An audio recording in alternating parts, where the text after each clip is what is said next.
క్రీస్తునందు ప్రియ దేవుని బిడ్డలందరికీ యేసుక్రీస్తు వారి అతి శ్రేష్టమైన నామంలో శుభాభివందనలు తెలియజేస్తున్నాను. నేటి దినాన ఈ యొక్క ప్రకటన గ్రంథ ధ్యానాల్లో ప్రకటన గ్రంథం మనల్ని ఏ రీతిగా ధన్యులుగా చేస్తుందో, ప్రకటన గ్రంథం మనకు ఏ రీతిగా ధన్యతలు కలిగించే గ్రంథమో నేటి దినాన మనం ధ్యానం చేసుకున్నప్పుడు ఒక నిర్ణయం తీసుకున్నారా? ఇక నుండి రోజుకొకసారి ప్రకటన గ్రంథ ధ్యానాలు అయ్యే వరకు కూడా ఈ 22 అధ్యాయాలు 404 వచనాలు కనీసం ఒక్కసారైనా చదవాలి. ప్రతిరోజు చదవండి ఈ ప్రకటన గ్రంథ ధ్యానాలు. మరి ఎన్ని దినాలు పడుతుందో నాకైతే తెలియదు. మరి దేవుడు మనకు ఎన్ని దినాలు ఈ వాక్యాన్ని చెప్పడానికి నిశ్చయించాడో నేనంటాను, ప్రతిరోజు మీ అనుదిన బైబిల్ ధ్యానంతో పాటు ఇప్పుడు ప్రకటన గ్రంథ ధ్యానాలు మనం నేర్చుకుంటున్నాం కాబట్టి ప్రతి విషయం మీకు అర్థమగు రీతిగా రోజుకొకసారి మొదటి అధ్యాయం నుండి మొదలుపెట్టి 22 అధ్యాయం వరకు మీరు చదవగలిగితే పెద్దగా చదవండి. ఎందుకంటే చదువాడు వినువాడు వాటి చొప్పున గైకునువాడు ధన్యుడు అని మనం 7 ధన్యతలు చూసాం. చాలా శ్రేష్టమైన విషయాలు నిన్నటి దినాన మనం నేర్చుకున్నాం. కాబట్టి ప్రకటన గ్రంథం మనం ధ్యానం చేసేటప్పుడు మనం ప్రతిసారి కూడా తీర్మానం చేస్తూ ముందుకు వెళ్ళాలి. ఈ వర్తమానం దేవుడు నా కొరకే మాట్లాడాడు అని ఎవరంతటా వాళ్ళు నా కొరకే ఈ వర్తమానం అని దానికి తగిన రీతిగా మనం స్పందించాలి. స్పందనతో ముందుకెళ్ళాలి. ఒకవేళ అలా స్పందించలేదనుకోండి, యాకోబు భక్తుడు చెప్తున్నాడు, అద్దం ముందుకు వెళ్ళి మనల్ని మనం సరిచేసుకుండా వెళ్ళిపోయినట్టు మన సహజ ప్రతిబింబాన్ని అద్దం సరిచేస్తుంది కదా.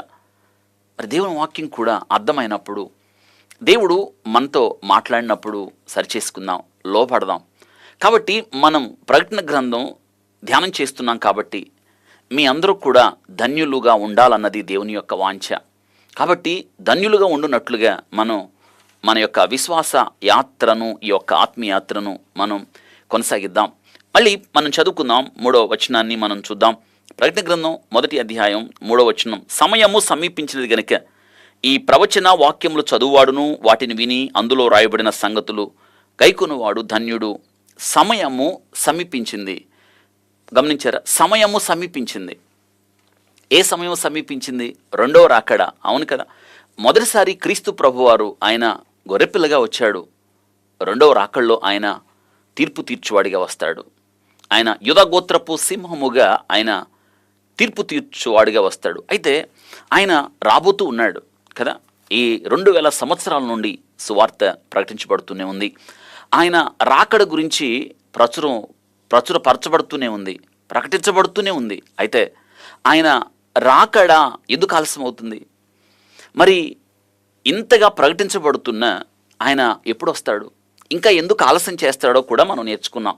ఆయన ఆలస్యంలో కూడా ఒక ఉద్దేశం ఉన్నది అని.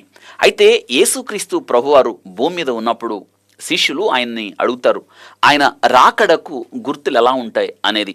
అందుకే మనం ఏం చేస్తున్నామంటే ఈ యొక్క ప్రకటన గ్రంథ ధ్యానం చేసేటప్పుడు కొన్ని మనం నేర్చుకోవాల్సిన విషయాలు వెనక్కి వెళ్ళి చరిత్రను మనం ప్రస్తావిస్తూ నేర్చుకోవాల్సిన ఆవశ్యకత ఉంది. అనగా క్రీస్తు వచ్చే దినాల్లో, అనగా ఈ 2వ రాకడ దినాల్లో మనం ఉన్నాం. ఎంత సమీపంగా ఉన్నామో మనం ఇట్లే అర్థమవుతుంది, చరిత్రను మనం నేర్చుకోగలిగితే.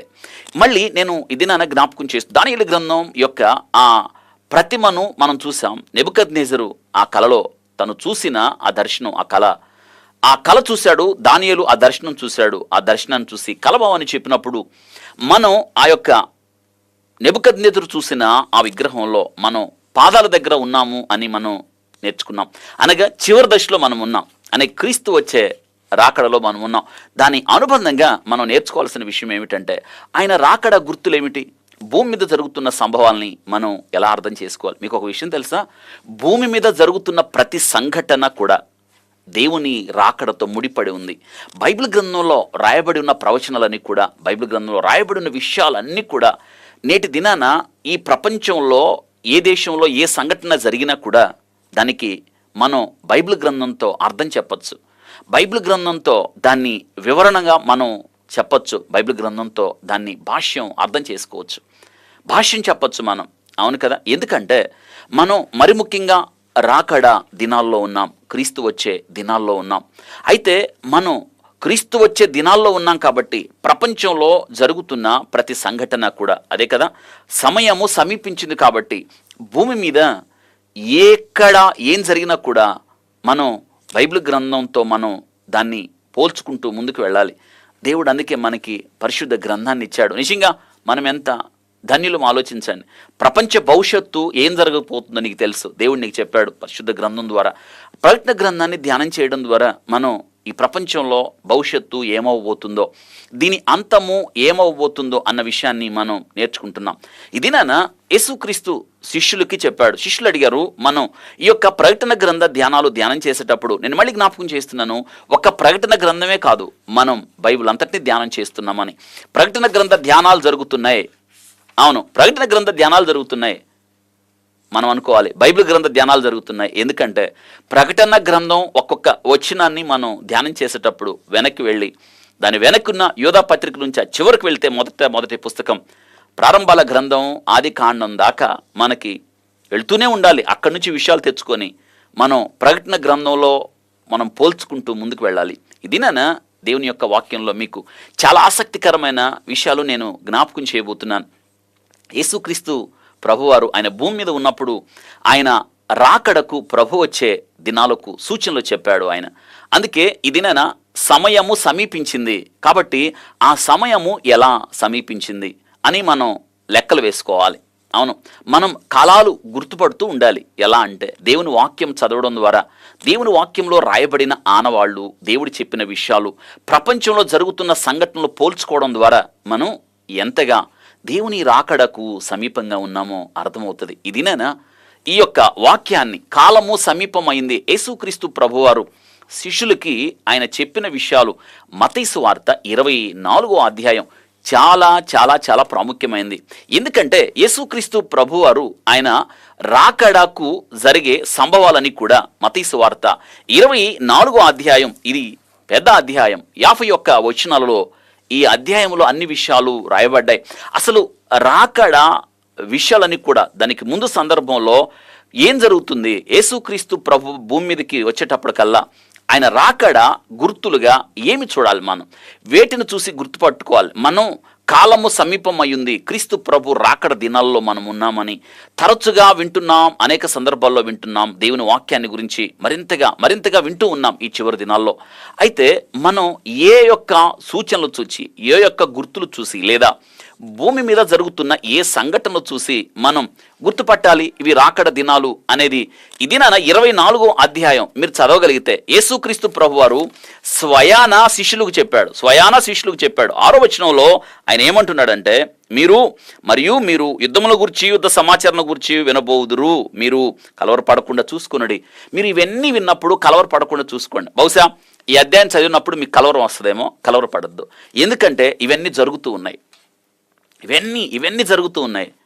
యేసుక్రీస్తు ప్రభు చూడండి, మనల్ని అజ్ఞానులుగా ఉంచలేదు, ఆయన ఏమి తెలియని వారిగా ఉంచలేదు. ప్రపంచంలో జరుగుతున్న సంఘటనలన్నీ కూడా మనం దేవుని వాక్యంతో పోల్చుకుంటూ మనం ముందుకు వెళ్ళవలసిన వారమై ఉన్నాం. ఇంకొక విషయం, గొప్ప దైవసేవకుడు ఆయన అంటాడు, నేటి కాలం క్రైస్తవులకి అంటాడు, ఒక చేతిలో బైబిల్ ఉండాలి, ఒక చేతిలో వార్తాపత్రిక ఉండాలి అంటాడు. కుడి చేతిలో బైబిల్, ఎడం చేతిలో వార్తాపత్రిక. ఈ యొక్క వార్తాపత్రికలో ఉన్న ప్రతి ప్రశ్నకు, ప్రపంచంలో జరుగుతున్న ప్రతి సంఘటనకి అర్థం కాని పరిస్థితుల్లో బైబిల్ గ్రంథం, మన కుడి చేతుల్లో ఉన్న బైబిల్ గ్రంథం జవాబిస్తుంది. ఇది ఎంత వాస్తవం ఆలోచించండి. నేటి కాలం ప్రపంచంలో జరుగుతున్న సంఘటనలో వార్తాపత్రికలో వస్తున్న ప్రతి సంఘటన కూడా రెండో రాకడతో ముడిపడి ఉన్నదంటే ఆశ్చర్యం కలుగుతుంది కదా. అవే నేను ఇదినా యేసుక్రీస్తు వారు ఆయన ఆగమనం, ఆయన రాబోతూ ఉన్నాడు కదా, ఇవి రాకడ దినాల్లో ఉన్నాము, మనం సమీపంగా ఉన్నాము, కాలం సమీపమైంది అని మనం గుర్తుపెట్టుకోవడానికి నేను ఈ దినాన మీకు 101 సూచనలు చెప్తాను. కొంచెం వేగంగా చెప్పాల్సి ఉంది. నేను ప్రత్యేకంగా ఆ సూచన చెప్పి ఆ రెఫరెన్స్ని మీకు చెప్పడానికి ఇష్టపడుతున్నాను. మీరు ఏం చేస్తారంటే రాసుకోండి. 101 సూచనలు మనం బైబిల్ గ్రంథం అంతటిని మనం ధ్యానిస్తూ అన్ని పుస్తకాలని మనం దేవుడు ఏం చెప్పాడు, ఏ ప్రవక్త ద్వారా ఏం చెప్పాడు, అవన్నీ కూడా ప్రకటన దిన గ్రంథంలో మనం ఆ ప్రకటన గ్రంథంలో ఎలా అవి నెరవేరుతున్నాయి, నేటి కాల పరిస్థితుల్లో అవి ఎలా సంభవిస్తున్నాయి అన్న విషయాలు నేను జ్ఞాపకం చేస్తాను. కాబట్టి మనం కలవరపడద్దు. దేవుడు చెప్తున్నాడు ఈ సువార్త సకల జనులకు సాక్ష్యార్థమై ప్రకటించబడవలసి ఉన్నది అని. కాబట్టి యేసుక్రీస్తు ప్రభువారు ఎన్నెన్నో విషయాలు ఆ శిష్యులకి 24వ అధ్యాయంలో ఆయన చెప్పినట్లుగా మనం చూస్తాం. మనం ఒక విషయాన్ని జ్ఞాపకం చేద్దాం. 2వ పేతురు పత్రిక 1వ అధ్యాయం 19వ వచనంలో మరియు ఇంతకంటే స్థిరమైన ప్రవచన వాక్యం మనకున్నది అని. కాబట్టి యేసుక్రీస్తు వారి యొక్క మొదటి రాకడను గురించి దాదాపు 3000 ప్రవచనాలు నెరవేర్చుటకు తన ప్రియ కుమారుణ్ణి శ్రమకు మరణానికి క్రీస్తు ప్రభువారు నీ కొరకు నా కొరకు సమస్త మానవాళి పాప పరిహారార్థమై ఆయన అప్పగించాడు. అయితే రెండవ రాకడను గురించి దాదాపు 2500 ప్రవచనాలు ఉన్నట్టు పండితులు చెప్తారు. మొదట రాకడ గురించి 3000, రెండవ రాకడ గురించి 2500 ప్రవచనాలు. ఇవన్నీ కూడా ఆయన రాకడ చూడండి, అవి నెరవేర్చబడ్డాయి. యేసుక్రీస్తు మొదట రాకడ నెరవేర్చబడ్డాయి. ఆయన ఇచ్చిన మొట్టమొదట ప్రవచనం క్రీస్తు ప్రభు వారి గురించి స్త్రీ సంతానంగా ఆదికాండం 3వ అధ్యాయం 15వ వచనంలో అవన్నీ లెక్క పెట్టుకుంటూ వెళ్తే బైబిల్ పండితులు 3000 ప్రవచనాలు ఉన్నాయి యేసుక్రీస్తు మొదటి రాకడ. అయితే రెండవ రాకడ గురించి 2500 ప్రవచనాలు ఉన్నాయని నిజమే. అయితే వీటన్నిటినీ ఒక్క పొల్లైనను ఒక్క సున్నైనను పోవడానికి వీల్లేదు. అయితే కొత్త నిబంధనలో దాదాపు ప్రతి 30 వచనాల్లో, ఈ మాట రాసుకోండి, కొత్త నిబంధనలో ప్రతి 30 వచనాల్లో యేసుక్రీస్తు ప్రభు గురించి ప్రతి 30 వచనానికి యేసుక్రీస్తు ప్రభు రాకడను గుర్తు చేసేదే. ప్రతి 30 వచనం అలాగా ప్రతి 30 వచనాల్లో ఏదో ఒక వచనంలో క్రీస్తు ప్రభు రాకడ గురించి. కాబట్టి బైబిల్ గ్రంథంలో మొత్తం మీద యేసుక్రీస్తు ప్రభువారు 568 ప్రత్యేకమైన రెఫరెన్స్లు ఆయన రాకడ సూచనల గురించి చెప్తూ ఉన్నాయి. ఆయన రాకడ సూచనలు 568 రెఫరెన్సులతో. వీటన్నిటిని మనం ధ్యానం చేయడానికి సమయం లేదు, కానీ నేటి దినాన మీకు జ్ఞాపకం చేస్తాను. వీటిల్లో ఏదైతే అవసరమో వాటిని మీ దృష్టికి తేవడానికి మీకు తెలిసిన రోజువారీ జీవితంలో మీరు చూస్తున్నవే ఇవి రాకడ గుర్తులు. ఆశ్చర్యం అవుతా ఉంది తెలుసా? మీ చేతిలో ఉన్న సెల్ ఫోన్ రాకడ గుర్తు తెలుసా? మీరు చూస్తున్న టీవీ రాకడ గుర్తు తెలుసా? గత కాలంలో ఉన్న రేడియో రాకడ గుర్తు తెలుసా? మీరు ఎక్కుతున్న రైలు రాకడ గుర్తు తెలుసా? మన వీధుల్లో వెళ్తున్న బస్సులు, ఒకదాని పక్క ఒకటి వెళ్తున్న బస్సులు రాకడ గుర్తులు తెలుసా? అవును. పైన వెళ్తున్న విమానాలు రాకడ గుర్తులు, మోటార్ బైక్లు రాకడ గుర్తులు, రాడార్లు రాకడ గుర్తులు. ఇవన్నీ కూడా ఆశ్చర్యం అవుతా ఉంది. అవును, ఇవన్నీ రాకడ గుర్తులే. ఇవన్నీ కూడా గత 200 సంవత్సరాల నుంచే కదా. అవును కదా, 200 సంవత్సరాల నుంచే మనం అభివృద్ధి చెందుతూ వచ్చాం. మరి ముఖ్యంగా ఈ యొక్క గతం 50 సంవత్సరాల నుంచి ప్రపంచంలో జరిగిన అభివృద్ధి బైబిల్ గ్రంథం రాయబడి ఈ చివరి దినాల్లో మనుషులకి జ్ఞానం ఎక్కువైపోతుంది తెలుసా? మనుషులకి జ్ఞానం ఎక్కువైపోతా ఉంది. ఒక గొప్ప శాస్త్రవేత్త, న్యూరో ఫిజిషియన్, మనిషి యొక్క మెదడులో ఉండే న్యూరాన్స్ మీద ప్రయోగం చేసిన ఒక శాస్త్రవేత్త చెప్పిన విషయం ఆశ్చర్యపరుస్తూ ఉంది. ఏంటాడంటే ఆయన మనిషి యొక్క జ్ఞానం ప్రతి 17 రోజులకు ఒకసారి రెట్టింపు అవుతూ ఉంది అన్నాడు ఆయన. ప్రతి 17 రోజులకు ఒకసారి. ఇది చాలదన్నట్టు ఇంత జ్ఞానం మనిషి సంపాదించుకుంటే మనిషిలోకి కృత్రిమ జ్ఞానాన్ని, ఆర్టిఫిషియల్ ఇంటెలిజెన్సీని చొప్పించాలని మనిషి యొక్క ప్రయత్నం. ఇదంతా కూడా ఆలోచించండి. ఇదంతా ఎంత జ్ఞానం మనిషికి. గుండెని తీసి గుండె మార్చడం కదా, అవయవాలు తీసి అవయవాలు మార్చడం ఎంత జ్ఞానం తెలుసా? తల తీసి కూడా తల మార్చడం, ముఖాన్ని మార్చడం, తల కూడా తీసేస్తారంట మార్చడం. ఇదంతా కూడా మాట్లాడే బొమ్మలు, రోబోలు వస్తున్నాయి తెలుసా? ఆ రోబోలను చూస్తే మనిషా కాదా అని ఒక ప్రతిమ నిలబెట్టడం మనం ప్రకటన గ్రంథంలో చూస్తాం. ఒక ప్రతిమ అది మాట్లాడుతుంది. బహుశా ఏమిటా ప్రతిమ? ఇంత విప్లవాత్మకమైన మార్పుల్లో అభివృద్ధి చెందుతున్నది. బహుశా రోబో నిజంగా చూసినప్పుడు ఆ ప్రతిమైన అన్న ఆశ్చర్యం కలుగుతుంది మనకి. మనం ఈ యొక్క ప్రకటన గ్రంథంలో రాయబడిన విషయాలు మనం చూస్తాం. 2 సాక్షులు వస్తారు, వాళ్ళని మొదటి 3.5 సంవత్సరాలు వాళ్ళని చంపేస్తారు అన్నట్టు మనం ప్రకటన గ్రంథంలో చూడబోతున్నాం. 2 సాక్షులు వారిని చంపినప్పుడు వారి శవాలు తీయనియ్యరు. అదే కదా మనం చూస్తాం. 3.5 రోజులు అక్కడే పడి ఉంటాయి వారి శవాలు. ప్రపంచమంతటా వారిని వీక్షిస్తాయని. ఇది రాసింది ఎప్పుడు? దాదాపు 2000 సంవత్సరాల క్రితం రాయబడింది ప్రకటన గ్రంథం. ప్రపంచమంతా ఎలా వీక్షిస్తుంది? నేటి కాలం మనకు తెలుసు. ప్రపంచమంతా ఎలా వీక్షిస్తుంది? నాటి కాలం ప్రజలకు తెలియదు. కదా. 300 సంవత్సరాల క్రితం, 200 సంవత్సరాల క్రితం వాళ్ళకి కూడా తెలియదు. ఎలా వీక్షిస్తుంది? Live telecast. ఈరోజు నేను చెప్తున్న వాక్యం మీరు వింటున్నారే, లైవ్ టెలికాస్ట్. అవును కదా. నేను ఇక్కడ చెప్తుంటే ప్రపంచంలో మీరు ఎక్కడున్నా వింటూ ఉన్నారు కదా. మీరు ఎక్కడున్నారో, ఏ దేశంలో ఉన్నారో కదా, ఏ ప్రాంతంలో ఉన్నారో 4 గోడల మధ్య కూర్చొని మీరు వింటున్నారే, ఇదే జరుగుతుంది అక్కడ. వారి శవాల్ని, వారిని చంపినందుకు ప్రజలందరూ సంతోషిస్తారు ఆ దినాల్లో. ఇది లైవ్ టెలికాస్ట్, మీకు అర్థం అవడానికి జ్ఞాపకం చేశాను. ఇవన్నీ కూడా రాకడ గుర్తులు. ఎఫ్రాయిము గాలిని మేసెను అని మనం హోషేయ గ్రంథంలో చదువుతాం. గాలిని మేసెను. ఏంటి గాలిని మేయడం? అవును, ఆత్మీయ అర్థంలో మనం చూస్తాం. గాలిని మేయడం అంటే అతడు వ్యర్థంగా జీవించాడా, ఒకడు గాలిని పట్టుకున్నట్టు ప్రయాస పడుతున్నాడు అని మనం ఆత్మీయ అర్థంలో మనం ధ్యానం చేస్తాం. అవును, నిజమే. అయితే గాలిని మేసెను అంటే నేటి కాలంలో గాలి, ఆక్సిజన్. మేసెను అంటే అమ్మాడు, సంపాదించుకున్నాడు. గాలిని మేసెను, గాలిని అమ్మడం ద్వారా ఏమైంది? మొన్న కరోనాలో ఒకసారి ఆలోచించండి. అంతమంది జనాభా ఎందుకు చనిపోయారు? ఆక్సిజన్ లేక. ఒక్కసారి అంతమంది ఈ కరోనా బారిన పడేటప్పటికల్లా మనకున్న వెసులుబాటు కొంచెం అవడం ద్వారా, ఆక్సిజన్ సిలిండర్ లేకపోవడం ద్వారా ఎంతమంది చనిపోయారు? కారణం ఏంటి? గాలి, ఆక్సిజన్ లేదు. బైబిల్ గ్రంథం రాయబడింది, గాలి దొరకదు, గాలి కూడా అమ్మడం. ఒకనప్పుడు నవ్వారు జనాలు, నీళ్లు అమ్ముతారు, నీళ్లు కొనుక్కోవాలని. అది అలవాటైపోయారు. నేటి కాలం గాలి. ఇవన్నీ కూడా రాకడ సూచనలు. ఆశ్చర్యం అవుతూ ఉంటుంది. రోజు జరిగే సంభవాలు ఇవి రాకడ సూచనల. అవును, రాకడ సూచనలే. నిజంగా దేవుడు చూడండి ఎన్ని విషయాలు మన కొరకు రాసి ఉంచాడో. కానీ ఇంత జరుగుతున్న మనిషి తన జీవితంలో సిద్ధపాటు కలిగి ఉండడం లేదు. ఇంకా అనేక మంది క్రీస్తు ప్రభువుని సొంత రక్షకుడిగా అంగీకరించట్లేదు. మనిషి తన జీవితంలో కాలాలు గుర్తెరగకుండానే ఉన్నాడు. కాలము సమీపం అయిందని దేవుడు చెప్తూ ఉండగా మనిషి కాలము సమీపము కానట్టే ఉండిపోతున్నాడు. సొంత మార్గంలో జీవిస్తున్నాడు, సొంతగా ప్రయాణం చేస్తున్నాడు, వ్యర్థంగా జీవిస్తున్నాడు. రాకడ గుర్తులు దేవుడు ఇన్ని చెప్తున్నా కానీ పట్టనట్టుంటున్నాడు. పరిశుద్ధ గ్రంథంలో ఒక మాట నేను జ్ఞాపకం చేస్తున్నాను. చూడండి, ఇర్మియా భక్తుడు రాస్తున్నాడు 8వ అధ్యాయం 7వ వచనంలో. ఇర్మియా గ్రంథం 8వ అధ్యాయం 7వ వచనంలో, ఆకాశమున కెగురు సుంకుబుడి కొంగ అయినను తన కాలములను సూచన నెరుగును, తెల్లగూవయు మంగళ కత్తి పిట్టయు ఉదయ కోరును తాను రావలసిన కాలము సూచన నెరుగును, అయితే నా ప్రజలు నా న్యాయ విధిని ఎరుగురు అంటున్నాడు. అబ్బా, ఎంత గొప్ప మాటలు రాయబడ్డాయి చూడండి.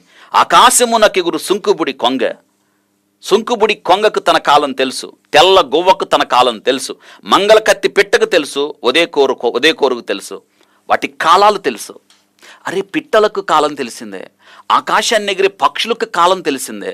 ఒక కాలం ఉన్నదని వాటి కాలం నెరిగి ఉంది. కానీ నా ప్రజలకి కాలం తెలియటం లేదని దేవుడు దుఃఖపడుతూ ఉన్నాడు.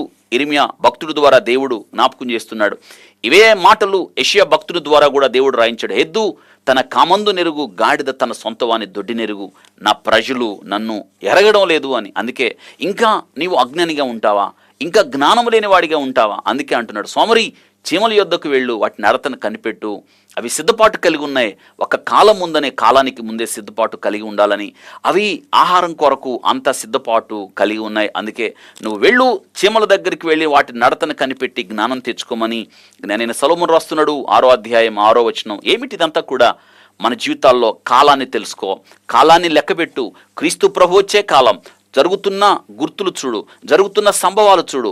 క్రీస్తు ప్రభు తన వాక్యంలో ఎన్ని సంఘటనలు ఆయన రావడానికి ముందు రాసించాడో ఆ వాక్యమంతా కూడా చదువుతున్నప్పుడు, ఆ వాక్యమంతా కూడా ధ్యానిస్తూ ఉన్నప్పుడు ఇదంతా నా కొరకే కదా దేవుడు రాయించాడని సిద్ధపాటు కలిగి ఉండాలన్నది దేవుని యొక్క ఉద్దేశం. ఇంకా ఇంత వాక్యం విని కూడా నీ జీవితంలో నువ్వు సిద్ధపాటు కలిగి ఉండకపోతే, అవును కదా, అవును, నువ్వు విడవబడే వ్యక్తిగా ఉంటే ఎలా ఆలోచించండి. అవును కదా. యోబు గ్రంథం 39వ అధ్యాయం 1వ వచనంలో, కొండ మేకలు ఈను కాలము నీకు తెలియదునా, లేళ్ల పిల్లలు 1000 కాలమున గ్రహింపగలవా అంటున్నాడు. నిజమే, వాటికి ఈను కాలం, ఆ విషయాల్లో కూడా అవి జ్ఞానం కలిగి ఉన్నాయి అంటున్నాడు. గమనించారు, ఈను కాలం నీకు తెలియనా, లేళ్ళు పిల్లలు 1000 కాలము గ్రహింపగలవా. నీకు తెలుసా? నీకేం తెలియదు. అయితే నువ్వు గ్రహించున్నట్లుగా దేవుడు అనేక సూచనల్లో పరిశుద్ధ గ్రంథంలో దేవుడు నీ కొరకు రాసి ఉంచాడు. గమనించండి, సుంకుపుడి కొంగ, మంగళకత్తి పిట్ట, ఉదయ కోరు, గువ్వ, చీమలు, మేకలు, లేళ్లు, ఎద్దులు, గాడిదలు, వీటన్నిటికీ కాలాలు సమయాలు తెలుసు. వాటి యజమానులు తెలుసు, కామందు తెలుసు. కానీ నా ప్రజలు నన్ను ఎరుగురు అంటున్నాడు. ఆలోచించండి. యోబు భక్తుడు రాస్తున్నాడు యోబు గ్రంథంలో 36వ అధ్యాయం 33వ వచనంలో, ఆయన వచ్చుచున్నానని ఆయన పశువులకు తెలుపుతున్నాడు అంటున్నాడు. ఎంత గొప్ప విషయం. నేను వచ్చుచున్నాను పశువులకు చెప్పాడు. మరి వింటున్నారా? నువ్వు వింటే నీకు చెప్తున్నాడు ఆయన. పశువులకు తెలిసింది ఆయన వస్తున్నాడని.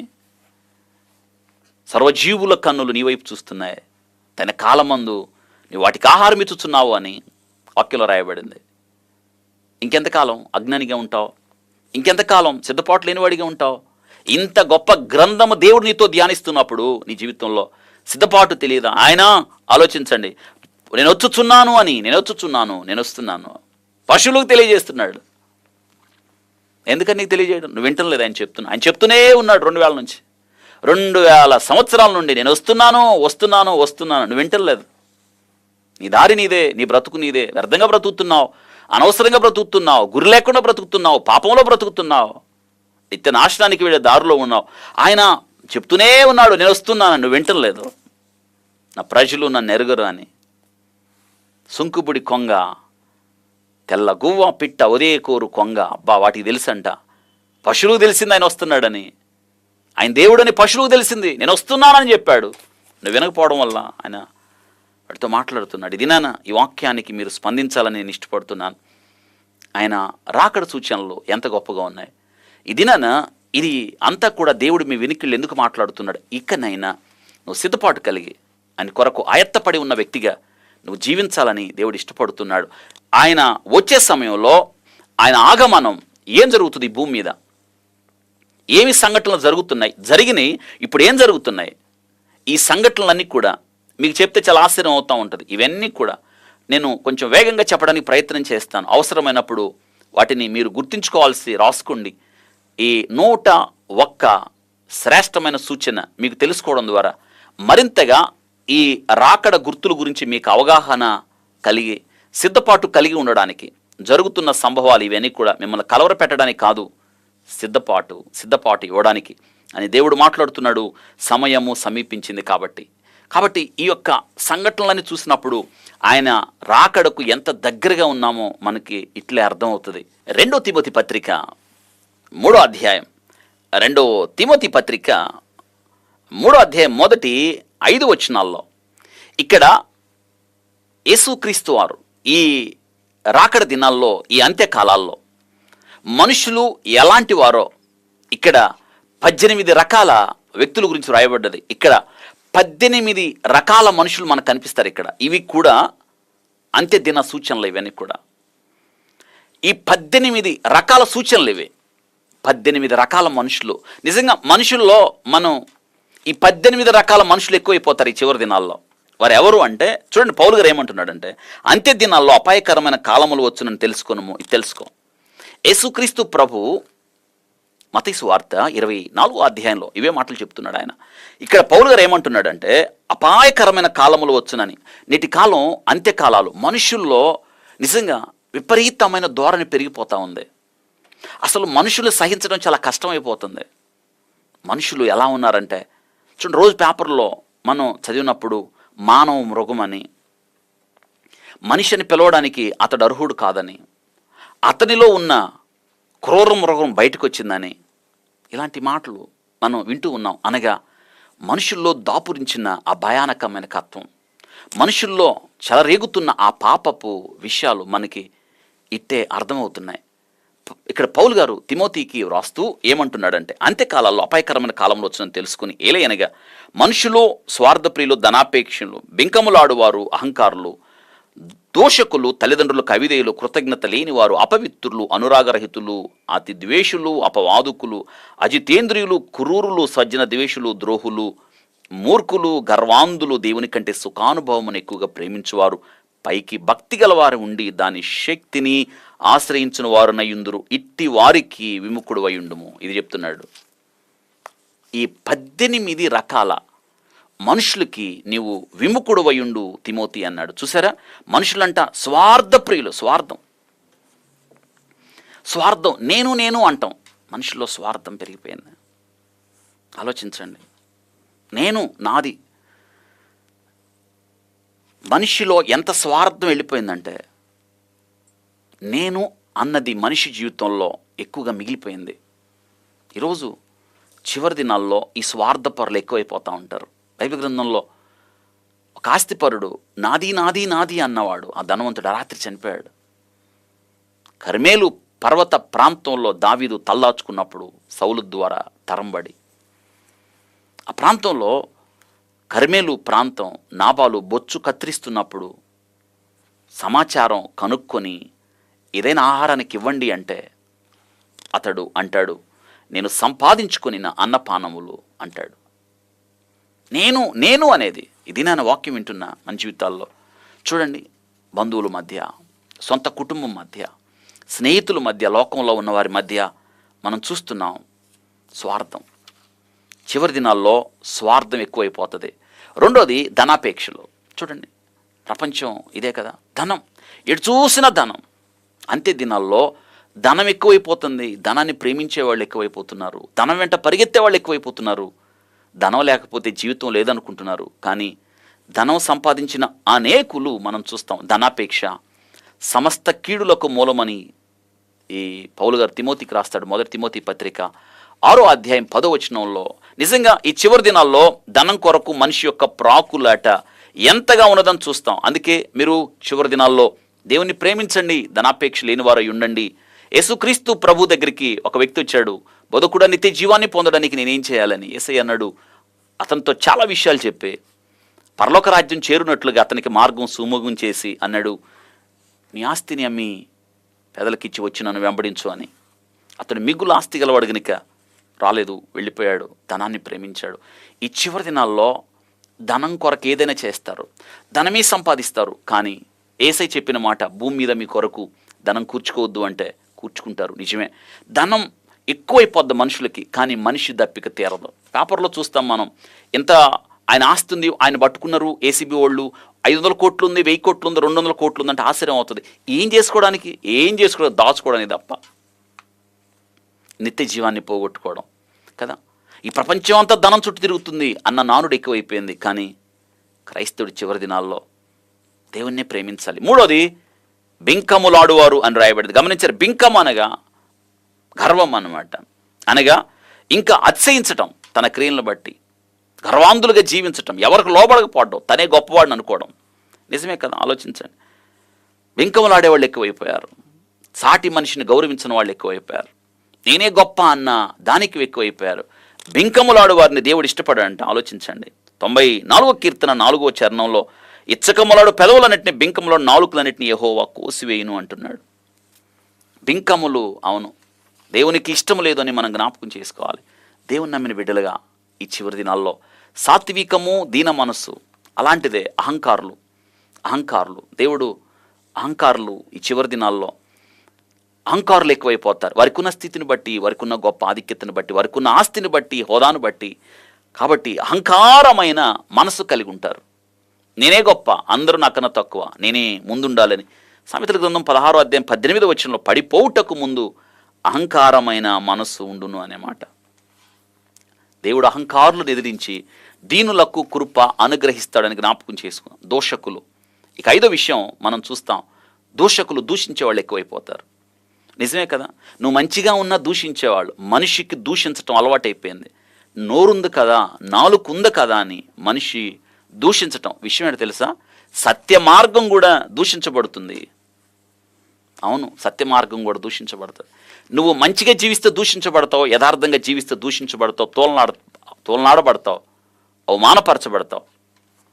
అయితే ఇవన్నీ జరుగుతాయి చివరి దినాల్లో. ముఖ్యంగా క్రైస్తవుడైనందుకు కూడా దూషించబడతావు. అయితే అంతవరకు సహించువాడు ధన్యుడు. నిన్నెవరನ್ನು దూషించినప్పుడు, కారణం లేకుండా దూషించినప్పుడు ఇవి చివరి దినాలు. ఇక ఆరో విషయం, తల్లిదండ్రులకు అవిధేయులు. తల్లిదండ్రులకు అవిధేయులు అవ్వడం ఎక్కువ చూస్తున్నావు. తల్లిదండ్రుల మాట వినని వాళ్ళు, తల్లిదండ్రుల మీద తిరగబడేవాళ్ళు, తల్లిదండ్రులకి గౌరవం లేని వాళ్ళు, తల్లిదండ్రులు ఏదైతే చెప్పారో అది చేయకుండా వారికి వ్యర్థంగా జీవించేవాళ్ళు. పౌలు గారు చెప్తున్నాడు, పిల్లలారా మీ తల్లిదండ్రులకు విధేయులైండు, ఇది నీకు ధర్మము, నీకు మేలు కలుగునట్టు నీ తల్లిని తండ్రి సన్మానించము.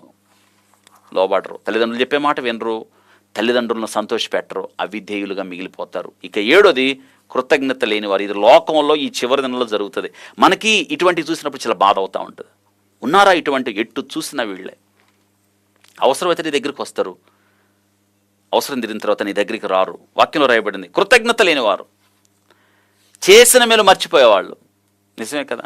ఇది యేసయ్య కాలం నుండి యేసయ్య వెంట వెళ్ళిన అనేకులు కృతజ్ఞత లేని వాళ్ళు.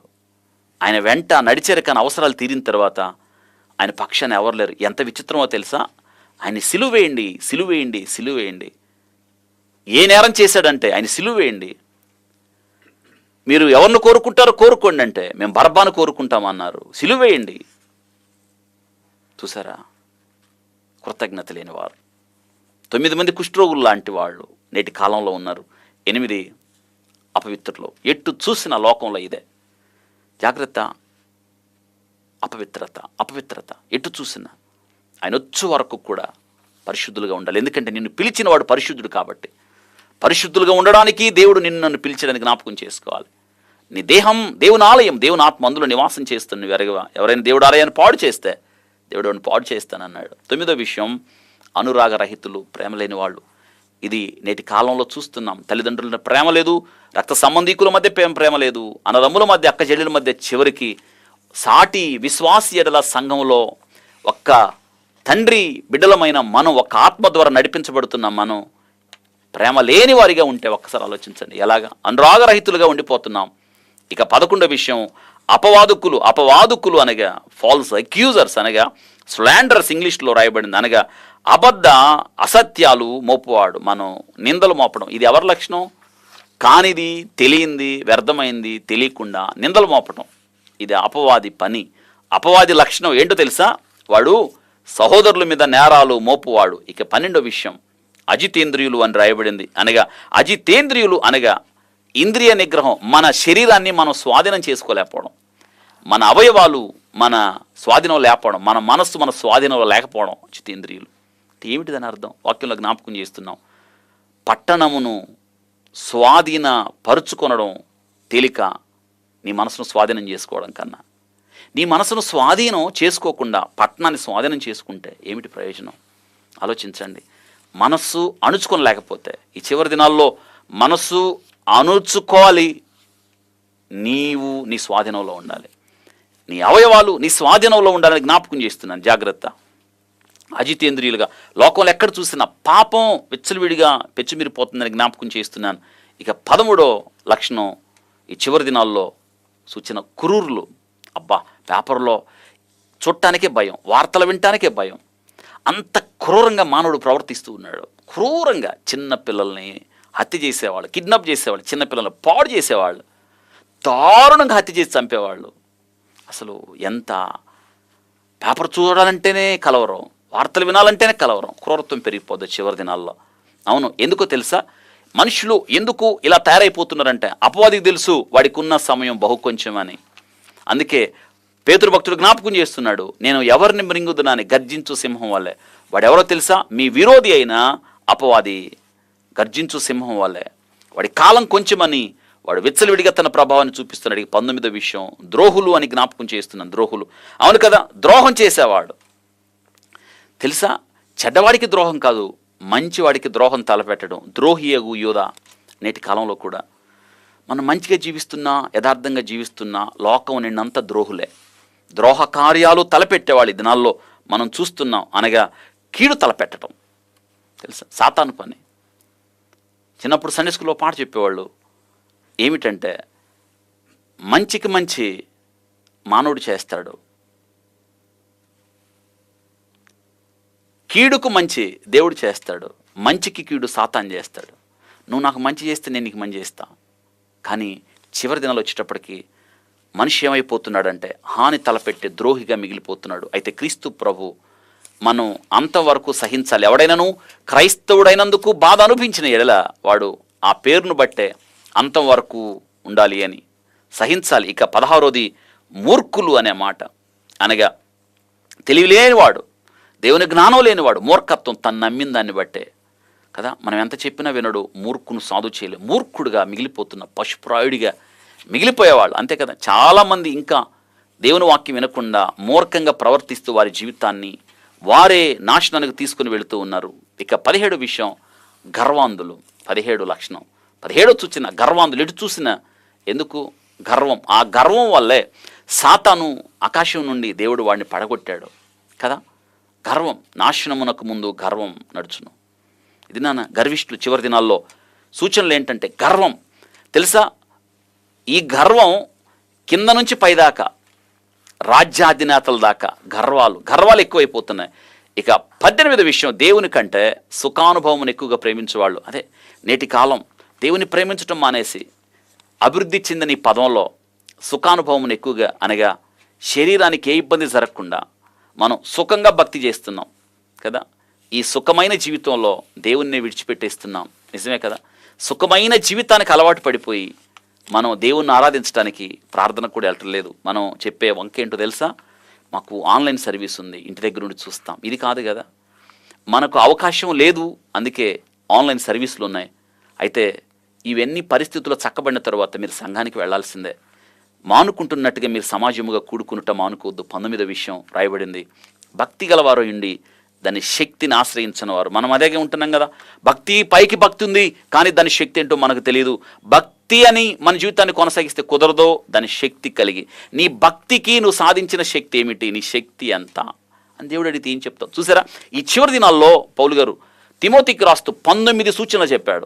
మనుషుల్లో ఈ 19 రకాలు ఉంటారు. బహుశా నువ్వేమన్నా ఉన్నావా ఆలోచించు. బహుశా నీ చుట్టుపక్కల ఉన్నవాళ్ళు ఇటువంటి 19 రకాల మనుషులు నీకు బహుగా తారసన పడుతూ ఉంటారు. ఇవి చివరి దినాల్లో మనుషుల యొక్క లక్షణాలు. అందుకే పౌలు గారు అంటున్నాడు, తిమోతి ఇవి అంత్యకాలాలు, అపాయకరమైన దినాలు, మనుషుల్లో ఇట్లాంటి వాళ్ళు ఉంటారు అని.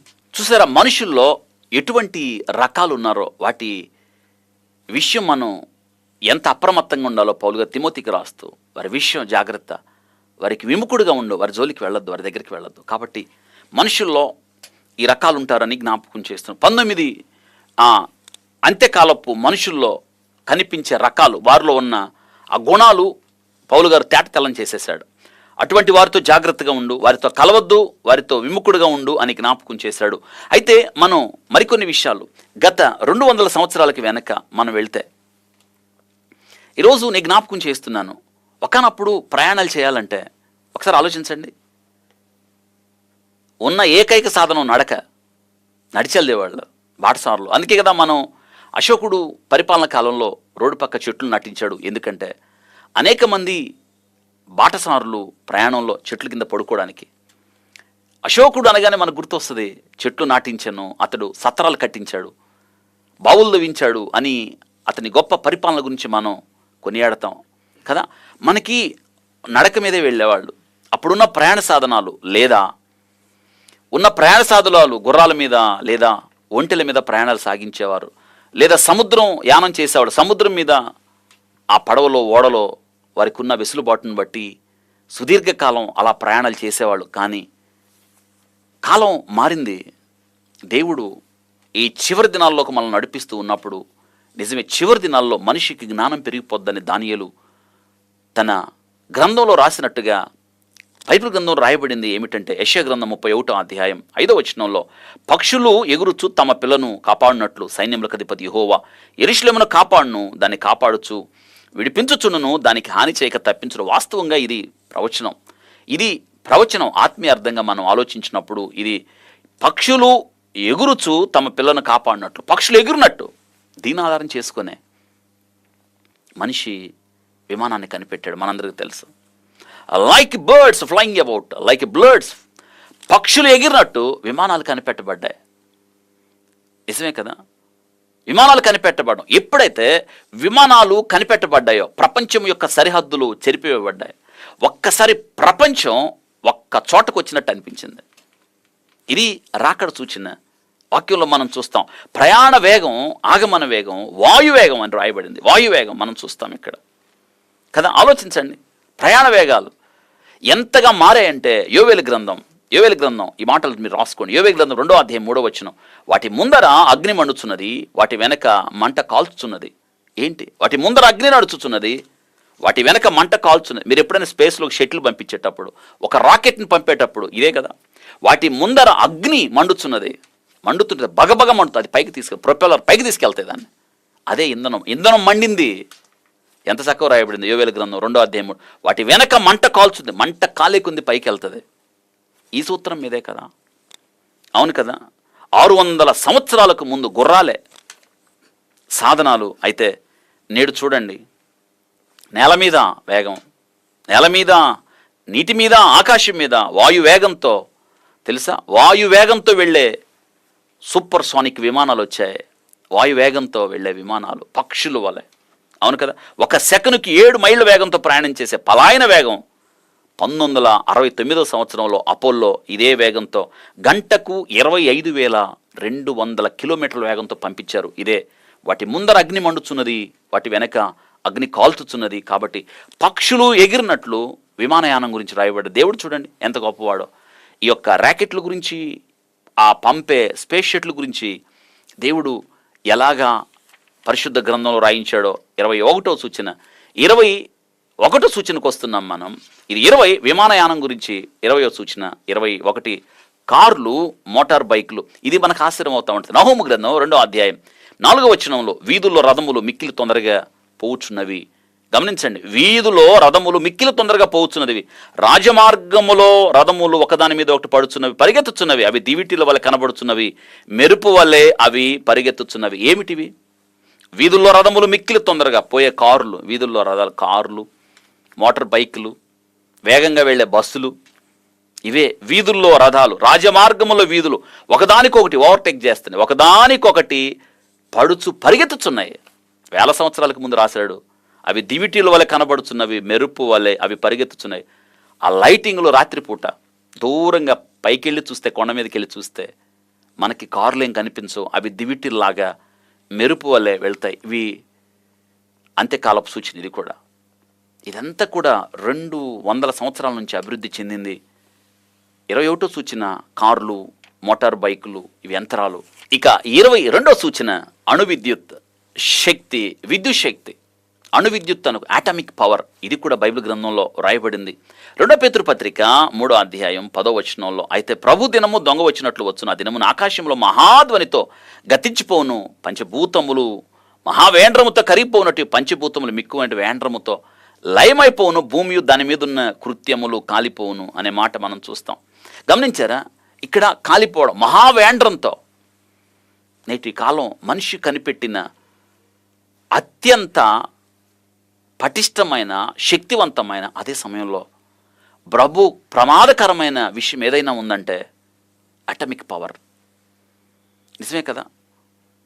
అటామిక్ పవర్ ఎంత భయానక, ఆటం బాంబులు ఎంత ప్రమాదకరమైనయో మనకు తెలుసా. అవి మహావేండ్రంతో ఒక్కసారి విచ్చిత్తయితే, మహావేండ్రం అవి ఎంత వరకు వినాశనాన్ని కలిగిస్తున్నాయో నేటి కాలం తెలుసా. ఒక దేశం మీద మరొక దేశం కోపంతో ఈ యొక్క అణుబాంబును తయారు చేసి దాచేస్తున్నాయి, అవసరమైతే ప్రయోగిస్తామని. ఇటీవల కాలంలో ఉత్తర కొరియా, ప్రపంచానికి తలకొరివిగా మారిన ఉత్తర కొరియా, వాడొక మూర్ఖుడు, మనందరికీ తెలుసు, కిమ్ అనేవాడు అణుబాంబు సిద్ధం చేసి దాచాడు. వాడు ప్రపంచానికి ఎప్పుడు కూడా వాడు భయం కలిగిస్తూ ఉన్నాడు. ఎప్పుడు ప్రయోగిస్తాడు? వాడు ఒక మూర్ఖుడు. నిజమే. తెలుసా ఎంత ప్రమాదకరమైందో? ఎందుకంటే మనం చూస్తాం అణుయుద్ధాలు వస్తే ఎంత ప్రమాదకరమైందో. దీని మీద ఒక మీటింగ్ పెట్టుకున్నారు ప్రపంచంలో గొప్ప గొప్ప శాస్త్రవేత్తలు మొత్తం 31 బృందాలు. ఈ యొక్క అణుశక్తి మహావేండ్రంతో అవి ఎలాగా నాశనం కలిగిస్తాయో, ప్రపంచంలో ఏ దేశాలు దాదాపు అవి తయారు చేసుకున్న దేశాలన్నీ కూడా ఒక రకంగా మరణశాసనాన్ని దగ్గరుంచుకున్నట్టే, అంత ప్రమాదకరమైంది. వాళ్ళు ఏం చేశారంటే 31 బృందాలు వాషింగ్టన్లో సమావేశమయ్యి వాళ్ళు ఒక నిర్వచనం చేశారు. ఏంటంటే 12 నుండి 15,000 మెగాటన్నుల 12 నుండి 15,000 మెగాటన్నుల అణ్వాయుధాలు ఉన్నాయి. ఒక మెగాటన్ అంటే 10 లక్షల టన్నులు. టీఎస్టీ అంటారు, పేలుడు స్థితి. తెలుసా? హిరోషిమా నాగసాకి మీద ప్రయోగించిందే అమెరికా లిటిల్ బాయ్ అని. కేవలం అది 12,500 టన్నులు మాత్రమే. టీఎస్టీ పేలుడు యొక్క స్థితిని నిర్వర్తిస్తారు. దానికే అది ఎంత వినాశనం కలిగిందో ఆలోచించండి. ఇప్పటికీ కూడా ఆ భూప్రాంతంలో చెట్టు అనేది మొలవదు. ఆ ప్రాంతం ఇప్పటికీ కూడా అక్కడి నుండి రేడియేషన్ వెళుతూనే ఉంది. తెలుసా? అణుబాంబ ప్రయోగిస్తూ ఉంటే సూర్యుడు మసకబారిపోతాడు. ఇది అంత్యకాలపు సూచన. మనకు ఆశ్చర్యం అవుతూ ఉంటుంది. చూడండి, మనిషి తన స్వనాశనాన్ని ఎలాగా తను తెచ్చిపెట్టుకున్నాడో. 23వ సూచన జ్ఞానం అధికమవడం. అవును, సులువైన ప్రపంచ ప్రయాణాలు, జ్ఞానం అధికమవుతుంది. దానియేలు గ్రంథం 12వ అధ్యాయం 4వ వచనంలో, దానియేలు నీవు ఈ మాటలు మరుగు చేసి అంత్యకాలమున ఈ గ్రంథమును ముద్రింపము. చాలామంది నలుదిశలా సంచరించినందువలన తెలియధికమవును అని నాతో మాట్లాడ గాబ్రియేలు అతడు చెప్పెను. మనిషి నలుదిశలా వ్యాపిస్తాడు. తెలుసా? ఒకనప్పుడు ఇదేం దేశం వెళ్ళాలంటే నెలలు పట్టేది, కానీ ఇప్పుడు గంటల వ్యవధిలో వేరే ప్రపంచంలో ఏ దేశం కన్నా వెళ్ళిపోవచ్చు. వేగం పెరిగింది. ప్రపంచం నలుమూల ప్రయాణాలు ఎక్కువైపోయాయి. విమాన ప్రయాణాలు సౌలభ్యం ఎక్కువైపోయింది. మనుషులకి జ్ఞానం ఎక్కువైపోయింది. మనిషి వెసులుబాటు కోసం ఏవైనా మనిషి తయారు చేసుకుంటున్నాడు, సంపాదిస్తున్నాడు. ఇక 24వ సూచన, ఒకనప్పుడు రేడియో ఉండేది. రేడియో కనుగొనడం. తెలుసా? రేడియో ఇదివరకు ఈ టీవీలు లేనప్పుడు రేడియోయే మనిషికి వినోదం కలిగించే సాధనం అయ్యేది. అవును కదా? రేడియో అంటే ఎంత ఇష్టమో ఆ రేడియోలో. కానీ ఆ రేడియో కనుగొనడం కూడా, నిజంగా ఆలోచించండి, రేడియో కనుగొనడం కూడా సూచన. రేడియోను కనుగొన్నాడు మార్కోని కదా. వాక్యంలో రాయబడింది. యోబు గ్రంథం 38వ అధ్యాయం 35వ వచనంలో, మెరుపులు బయలువెళ్ళి చిత్తము నామని నీతో చెప్పున్నట్లు నీవు వాటిని బయటికి రప్పించగలవు. మెరుపులు నిజమే కదా, బయలువెళ్ళి తరంగాల గుండా. ఆ తర్వాత చూడండి, రేడియో కనిపెట్టడం అయింది. ఆ తర్వాత రాడార్. 25వ విషయం, రాడార్ కనిపెట్టారు. నిజంగా ఎంత అభివృద్ధి పదంలో చూడండి. 26 టెలిఫోన్. ఇవన్నీ ఆవిష్కరణలు. 24 రేడియో, 25 రాడార్ కనిపెట్టారు, 26 టెలిఫోన్. నిజంగా ఆలోచించండి. ఈ టెలిఫోన్ అలెగ్జాండర్ గ్రహాం బెల్ కనిపెట్టాడు, మనందరికీ తెలుసు. అలెగ్జాండర్. ఆ టెలిఫోన్ నుంచి నేటి కాలం ఎంత అభివృద్ధి చెందింది చూసారా? సెల్ ఫోన్ మార్పు చెంది సెల్ ఫోన్ నీ గుప్పిట్లోకి వచ్చింది. ప్రపంచమే నీ గుప్పిట్లోకి వచ్చింది. అందుకే ప్రపంచ నలుదిశలా మనుషులు ప్రయాణం చేస్తున్నారు. ఈ అంత్యకాలంలో మనుష్యుకి జ్ఞానం పెరిగిపోయింది. తెలుసా? 20 సంవత్సరాల కింద సెల్ ఫోన్ అంటే తెలుసా వాళ్ళకి? 20 సంవత్సరాల క్రితం చనిపోయిన వాళ్ళకి సెల్ ఫోన్ తెలియదు. నిజంగా లైవ్ టెలికాస్ట్లు తెలుసా? ఇంత విపరీతంగా తెలియదు. ఇదిగో మెరుపులు బయలువెళ్తున్నాయి. ఆ తరంగాలు బయట వెళ్తున్నాయి. అంత్యకాలపు సూచనలు చూడండి. 24 రేడియో, 25 రాడార్, 26 టెలిఫోన్. ఇవి అంత్యకాలపు సూచనలుగా మనం గుర్తుంచుకోవాలి. 27వ విషయం, దూరదర్శిని అనగా టీవీ శాటిలైట్స్ ఆవిష్కరణ. జాన్ బ్రైనార్డ్ కనిపెట్టాడు. చార్లెస్ ఫ్రాన్సిస్ 1920-1923 మధ్య. ప్రకటన గ్రంథం 1వ అధ్యాయం 7వ వచనం, 11వ అధ్యాయం 9వ వచనంలో, ఆయన మేఘారూఢుడై వచ్చుచున్నాడు, ప్రతి నేత్రం ఆయన చూచును, ఆయన పొడిచిన వారిని చూచెదరు, భూజనులందరూ ఆయన చూచి రొమ్ము కొట్టుకుందరు. వాస్తవంగా మనం గమనించండి, ఇక్కడ టీవీ శాటిలైట్స్ ఇవన్నీ కూడా ఆవిష్కరణ. నిందా జ్ఞాపకం చేసినట్టుగా లైవ్ టెలికాస్టులు చూడండి. ఆ 2 సాక్షులను చంపినప్పుడు వారి శవాలు తీసివేయబడవు. అయితే వారెవ్వరూ వారి దగ్గరికి రారు. వారు చనిపోయినందుకు ఆ వచ్చే 2 సాక్షులు చాలా సంతోషిస్తారు, వేడుక చేసుకుంటారు. ఆ శవాలను తీయకుండా ప్రపంచం అంతా వీక్షిస్తుంది అన్నప్పుడు ఎలా? వాక్యంలో రాయబడింది. ఇవే ఈ లైవ్ టెలికాస్ట్ల వల్ల. ఇవి అంత్యకాలపు సూచనలు. ఇవన్నీ దేవుడు చూడండి పరిశుద్ధ గ్రంథంలో ఎలాగ రాసి ఉంచాడో. ఇక 28వ సూచన హెచ్చుమీరుతున్న యుద్ధ సామాగ్రి. ఆలోచించండి, ప్రతి దేశం సైన్య బలాన్ని పెంచుకుంటుంది, రకరకాల యుద్ధ సామాగ్రి కొనుగోలు చేస్తూ ఉంది. ఎందుకు? వినాశనం కలగడానికే కదా. వాక్యంలో రాయబడ్డది యోవేలు గ్రంథం 3వ అధ్యాయం 9-10 వచనాల్లో అన్యజనులకు ఈ సమాచారం ప్రకటించేయుడి, యుద్ధము ప్రతిష్ఠించుడి, బలాఢ్యులను రేపుడి, యోధులందరూ సిద్ధపడి రావాలను, మీ కర్రలు చెడగొట్టి ఖడ్గములు చేయుడి, మీ పోటుకత్తులను చెడగొట్టి ఈటెలు చేయుడి, బలహీనుడు నేను బలాఢ్యుడు అనుకొనవలెను అంటున్నాడు. ఈ చివరి దినాల్లో జరుగుతున్నాయి ఇవి, రాకడ దినాలు ఇవన్నీ. చూడండి, ఒక దేశానికి ఎప్పుడు పొత్తే లేదు. ఒక దేశాన్ని మించి మరొక దేశం యుద్ధాలు కొనుగోలు చేస్తూ అణ్వాయుధాలను పెంచుకుంటున్నాయి. వాటి జాతీయ ఆదాయంలో అనవసరంగా సైన్యం మీద, ఆయుధాల మీద కొనుగోలు చేయడం నిజంగా ఇవి రాకడ సూచనలు. హైడ్రోజన్ బాంబులు పరీక్షించడం, ఆటం బాంబులు పరీక్షించడం, అణ్వాయుధాలు భయానకమైంది. ఈ యొక్క హైడ్రోజన్ బాంబ్ 1945వ సంవత్సరం ఆగస్టు 6వ తారీఖున ఏం జరిగింది? హిరోషిమా నాగసాకి మీద 75% అక్కడ నాశనం అయిపోయింది. చూసారా? ఈ చివరి దినాల్లో హెచ్చుమీరుతున్న యుద్ధ సామాగ్రి అని మనం జ్ఞాపకం చేసుకోవాలి. ఇక 29వ సూచన పేదవారు తృణీకరించబడ్డం. లోకంలో జరుగుతున్నది. ధనవంతుడు ఇంకా తన ధనాన్ని కూడబెట్టుకునే ఉంటాడు, పేదవాడు అంతకంతకు పేదవాడు అవుతూనే ఉన్నాడు. ఆ పేదవాడిని తృణీకరించడం. యెహెజ్కేలు గ్రంథం 16వ అధ్యాయం 49వ వచనం, నీ చెల్లెలను సొదొమతో చేసిన దోషమేమనగా దానికి దాని కుమార్తెలకు కలిగిన గర్వమును ఆహార సమృద్ధియు నిర్విచారమైన సుఖస్థితియు నున్నయే, అది దీనులకును దరిద్రులకు సహాయము చేయకుండాను. ఇవి అంత్యదిన సూచనలు. దీనులకు దరిద్రులకు సహాయం చేయకపోవడం. అవును, పేదవారు తృణీకరించబడ్డం ఇదొక సూచన. ఇక 30వ సూచన భక్తిహీనత పెరిగిపోవడం. లోకంలో ఎటు చూసినా భక్తిహీనత, ఎట్టయినా చూడండి భక్తిహీనత పెరిగిపోవడం మనం చూస్తూ ఉన్నాం. ఇదే పౌలు గారు తిమోతికి చెప్తున్నాడు, ఆ మనుషుల గురించి చెప్పి ఇట్టి వారికి విముఖుడు వయ్యుండు అని. భక్తిహీనత పెరిగిపోవడం మనం చూస్తూ ఉన్నాం. కనుక లూకా సువార్త 17వ అధ్యాయం 28, 29, 30 వచనంలో లోతు దినాల్లో ఏం జరిగిందో అక్కడ రాయబడ్డది. మనుషులు తినుతూ సాగుతూ ఇండ్లు కట్టుకొనుచు ఏ రీతిగా ఉన్నారో భక్తిహీనత. అవును కదా.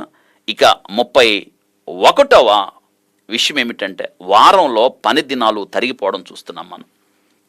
ఇది కూడా అంత్యకాలపు సూచన. వారంలో పని దినాలు, ఇప్పుడు వారంలో పని దినాలు 6 దినాలు అయ్యాయి, కొన్ని దేశాల్లో 5 దినాలే వచ్చాయి. కానీ రానున్న రోజుల్లో ఏమవుతుంది అంటే ఈ పని దినాలు కుంచుకుపోవడం మనం చూస్తూ ఉంటాం మనం. ఇక 32వ సూచనలో తిండిపోతనం పెరగడం. తిండిపోతనం నేటి కాలంలో చూడండి, పని దినాలు తగ్గిపోతున్నాయి. ఇక వీళ్ళు తిండిపోతనాన్ని పెంచేసుకున్నారు. తమ దేహాన్ని దేవుడిగా, దేవుని కంటే సుఖానుభవాన్ని ఎక్కువగా ప్రేమించేవాళ్ళు. ఇప్పుడు ఎన్ని రకాల భోజన పదార్థాలు, వంటలు ఉన్నాయో కొల్లలో. గతంలో మన అమ్మమ్మ కాలంలో ఏం తెలియదు వాళ్ళకి, సరిగ్గా వండుకొని ఒక్క కూర తినేస్తారు వాళ్ళు. కానీ నేటి కాలం ఒక్క కూరతో అన్నం చాలదు. ఇంట్లో 10 మంది ఉంటే 10 రకాలకి 10 రోజులు 20 రకాలు కావాలి కదా. ఆదివారం వస్తే ఒకనప్పుడు చికెన్ తినేవాళ్ళు ఏం తినేవాళ్ళో తెలియదు, కానీ ఇప్పుడు ఎన్నుంటే అన్ని తిండిపోతాను. చివరి దినాల్లో ఇది ఒక సూచన తెలుసా. వారి కడుపే వారి దేవుడు. మనం ఆ విషయాన్ని చూస్తాం. ఇక 33వ సూచన చూద్దాం. జనులు పెండ్లాడుచు పెండ్లికి ఇవ్వబడుచు బహుభార్య తత్వం, విడాకులు ఎక్కువైపోవడం మనం చూస్తాం. ఈ చివరి దినాల్లో జరిగే సంఘటనలు చూడండి. లూకా సువార్త 17వ అధ్యాయం 27వ వచనంలో, నోవహు ఓడలోకి వెళ్ళిన దినం వరకు జనులు తినుచు త్రాగుచు పెండ్లాడుచు పెండ్లికి ఇవ్వబడుచు, అంతలో జలప్రళయం. అలాగే దేవుని రాకడ కూడా ఉంటుంది. నేటి కాలంలో చూడండి, జనులు ఎక్కడ చూసినా పెళ్ళిళ్ళు, పెళ్ళికి ఇచ్చుకోవడం, 1-2 పెళ్ళిళ్ళు చేసుకోవడం, రహస్యంగా ఇంకో పెళ్లి చేసుకోవడం. పేపర్లో మొన్న ఒకటి గురించి రాయబడ్డది. ఏంటంటే నిత్య పెళ్లి కొడుకు అంట, ఎప్పుడు పెళ్లి చేసుకుంటూ ఉంటాడంట. అదొక విచిత్రం. అయితే ఇంకొకటి కూడా ఉంది, ఇంక నిత్య పెళ్లి కూతురు కూడా ఉంది. మన వైజాగ్లో పట్టుకున్నారు. ఆమె పని నిత్యం పెళ్లి చేసుకోవడం. నిజంగా ఆలోచించండి, ఇదే పని మనుషులకి కదా. కానీ దేవుడు ఇచ్చిన వివాహ వ్యవస్థను గౌరవపరచని రోజులు చివరి దినాల్లో వాక్యం రాయబడింది. నోవహు ఓడలోనికి వెళ్ళిన దినం వంటి దినాలు నేటి కాలంలో ఉన్నాం. ఆలోచించారా? 33వ సూచన ఇది. జనులు పెండ్లాడుచు పెళ్లికిచ్చుకుంటూ వాళ్ళ ఇష్టానుసారంగా బ్రతకడం. ఇక 34వ సూచన, పట్టణాలు, నగరాలు, కట్టడాలు ఎక్కువగా అయిపోతాయి చివరి దినాల్లో. నిజంగా చూడండి, ఒకనప్పుడు ఇన్ని అపార్ట్మెంట్లు ఉన్నాయా, ఇన్ని కట్టడాలు ఉన్నాయా? ఒక 2 సెంట్లు స్థలం, 3 సెంట్ల స్థలంలో ఒక ఇల్లు కట్టుకునేవాళ్ళు. ఇప్పుడు 10 సెంట్లు ఉంటే దాని మీద 100 కట్టడాలు కట్టేస్తూ ఉన్నారు, 100 మంది ఉండేటట్టు. నిజంగా ఆలోచించండి. లూకా సువార్త 17:28లో లోతు దినాల్లో జరిగినట్టు జరుగుతుంది. జనులు తినుచు, త్రాగుచు, కొనుచు, అమ్ముచు, నారు నాటుచు, ఇండ్లు కట్టుచు ఉండ్రి. చివరి దినాలు నిజంగా చూడండి, ఇల్లు కట్టుకుంటా ఉన్నారు. ఇదివరకు అపార్ట్మెంట్ కల్చర్ ఉందా? ఒక గృహం ఉండేది, దాని పక్కన ఇంకో గృహం ఉండేది. వారికి అనుబంధాలు ఎక్కువ ఉండేవి, ప్రేమలు ఎక్కువ ఉండేవి, మాట్లాడుకోవడం ఎక్కువ ఉండేది. వారు ఒకళ్ళేంటో వాళ్ళకి బాగా తెలిసేది. కానీ నేటి కాలం అపార్ట్మెంట్లో ఉంటారు, వాళ్ళు ఎవరెవరో కూడా తెలియదు. నేటి కాలం చివరి దినాల్లో సంబంధ బాంధవ్యాలు. అందుకే పౌలు గారు అంటున్నాడు అనురాగ రహితులు అని. ఇక 35వ సూచన, హింస చెలరేగడం, దట్ ఇస్ వైలెన్స్, హింస చెలరేగడం.